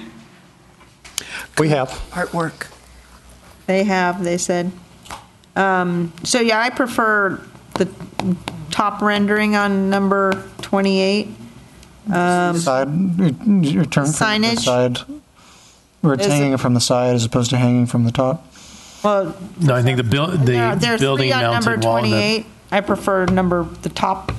There's a couple things going on here. The top sign is on the frontage of the building, or on the building fascia, if you will. The lower signs, the lower three signs, are more when you're walking down the pedestrian paseo and you're kind of underneath the fascia sign, you see where the tenant is at that level. So, and those are fun to have and help identify and create a little interest and whimsiness too. And it gives. I like the blade size. I like the first two top. I don't like the one on the bottom because when it gets windy, that thing's going to be blown. Even if it's stiff, I've seen, or even our street signs, the ones that are secured on our lampposts, they come off. Okay. That seems reasonable. I mean, we'll design them so they can take the wind load. Yeah, well, prescribed those wind are load. signs. Our signs are designed for that too, but they come off.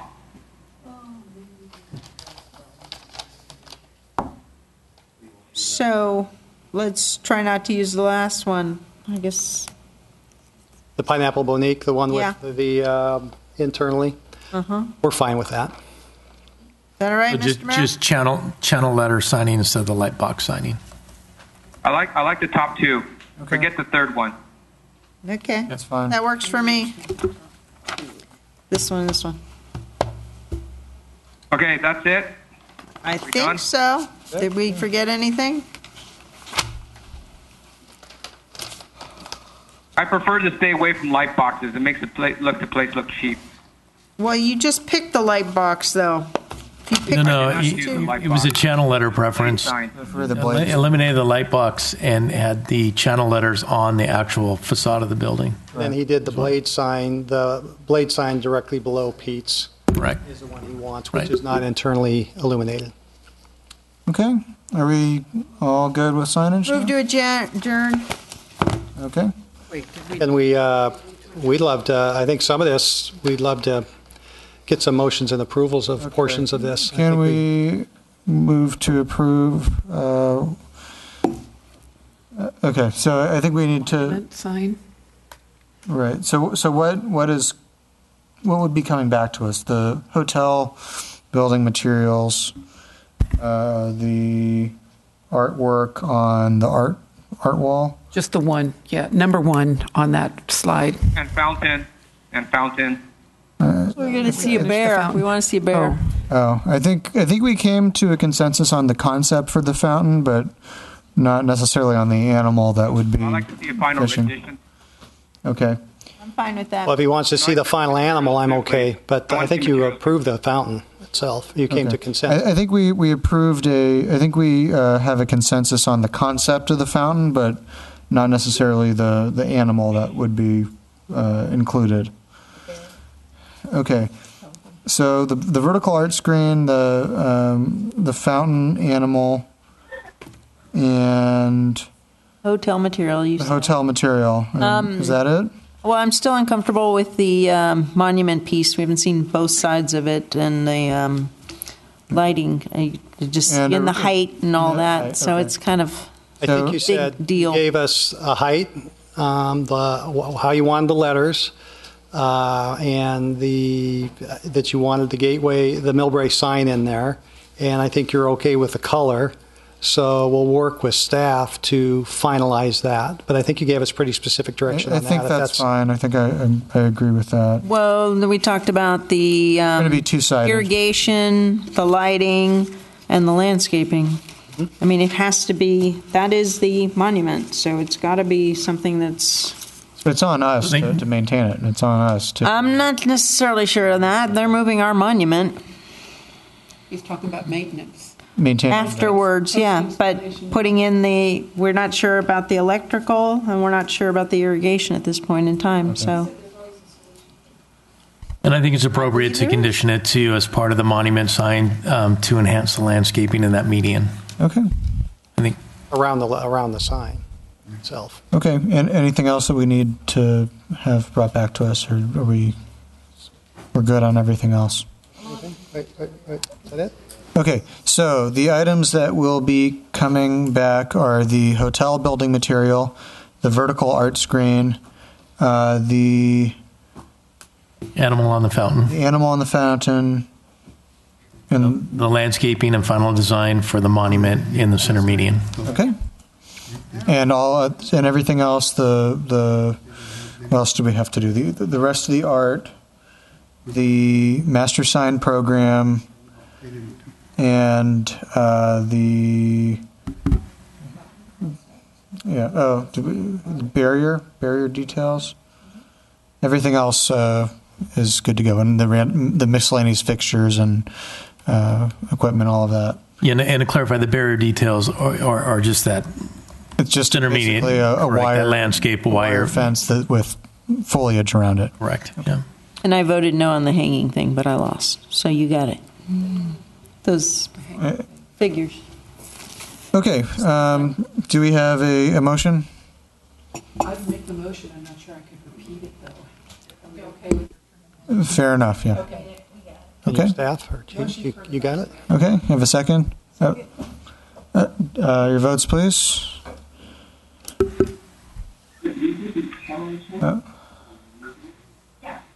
I'm sorry, can you clarify the vote for me? So the motion was to approve all but the hotel building material, the vertical art screen, the final design of the monument, and the animal for the fountain.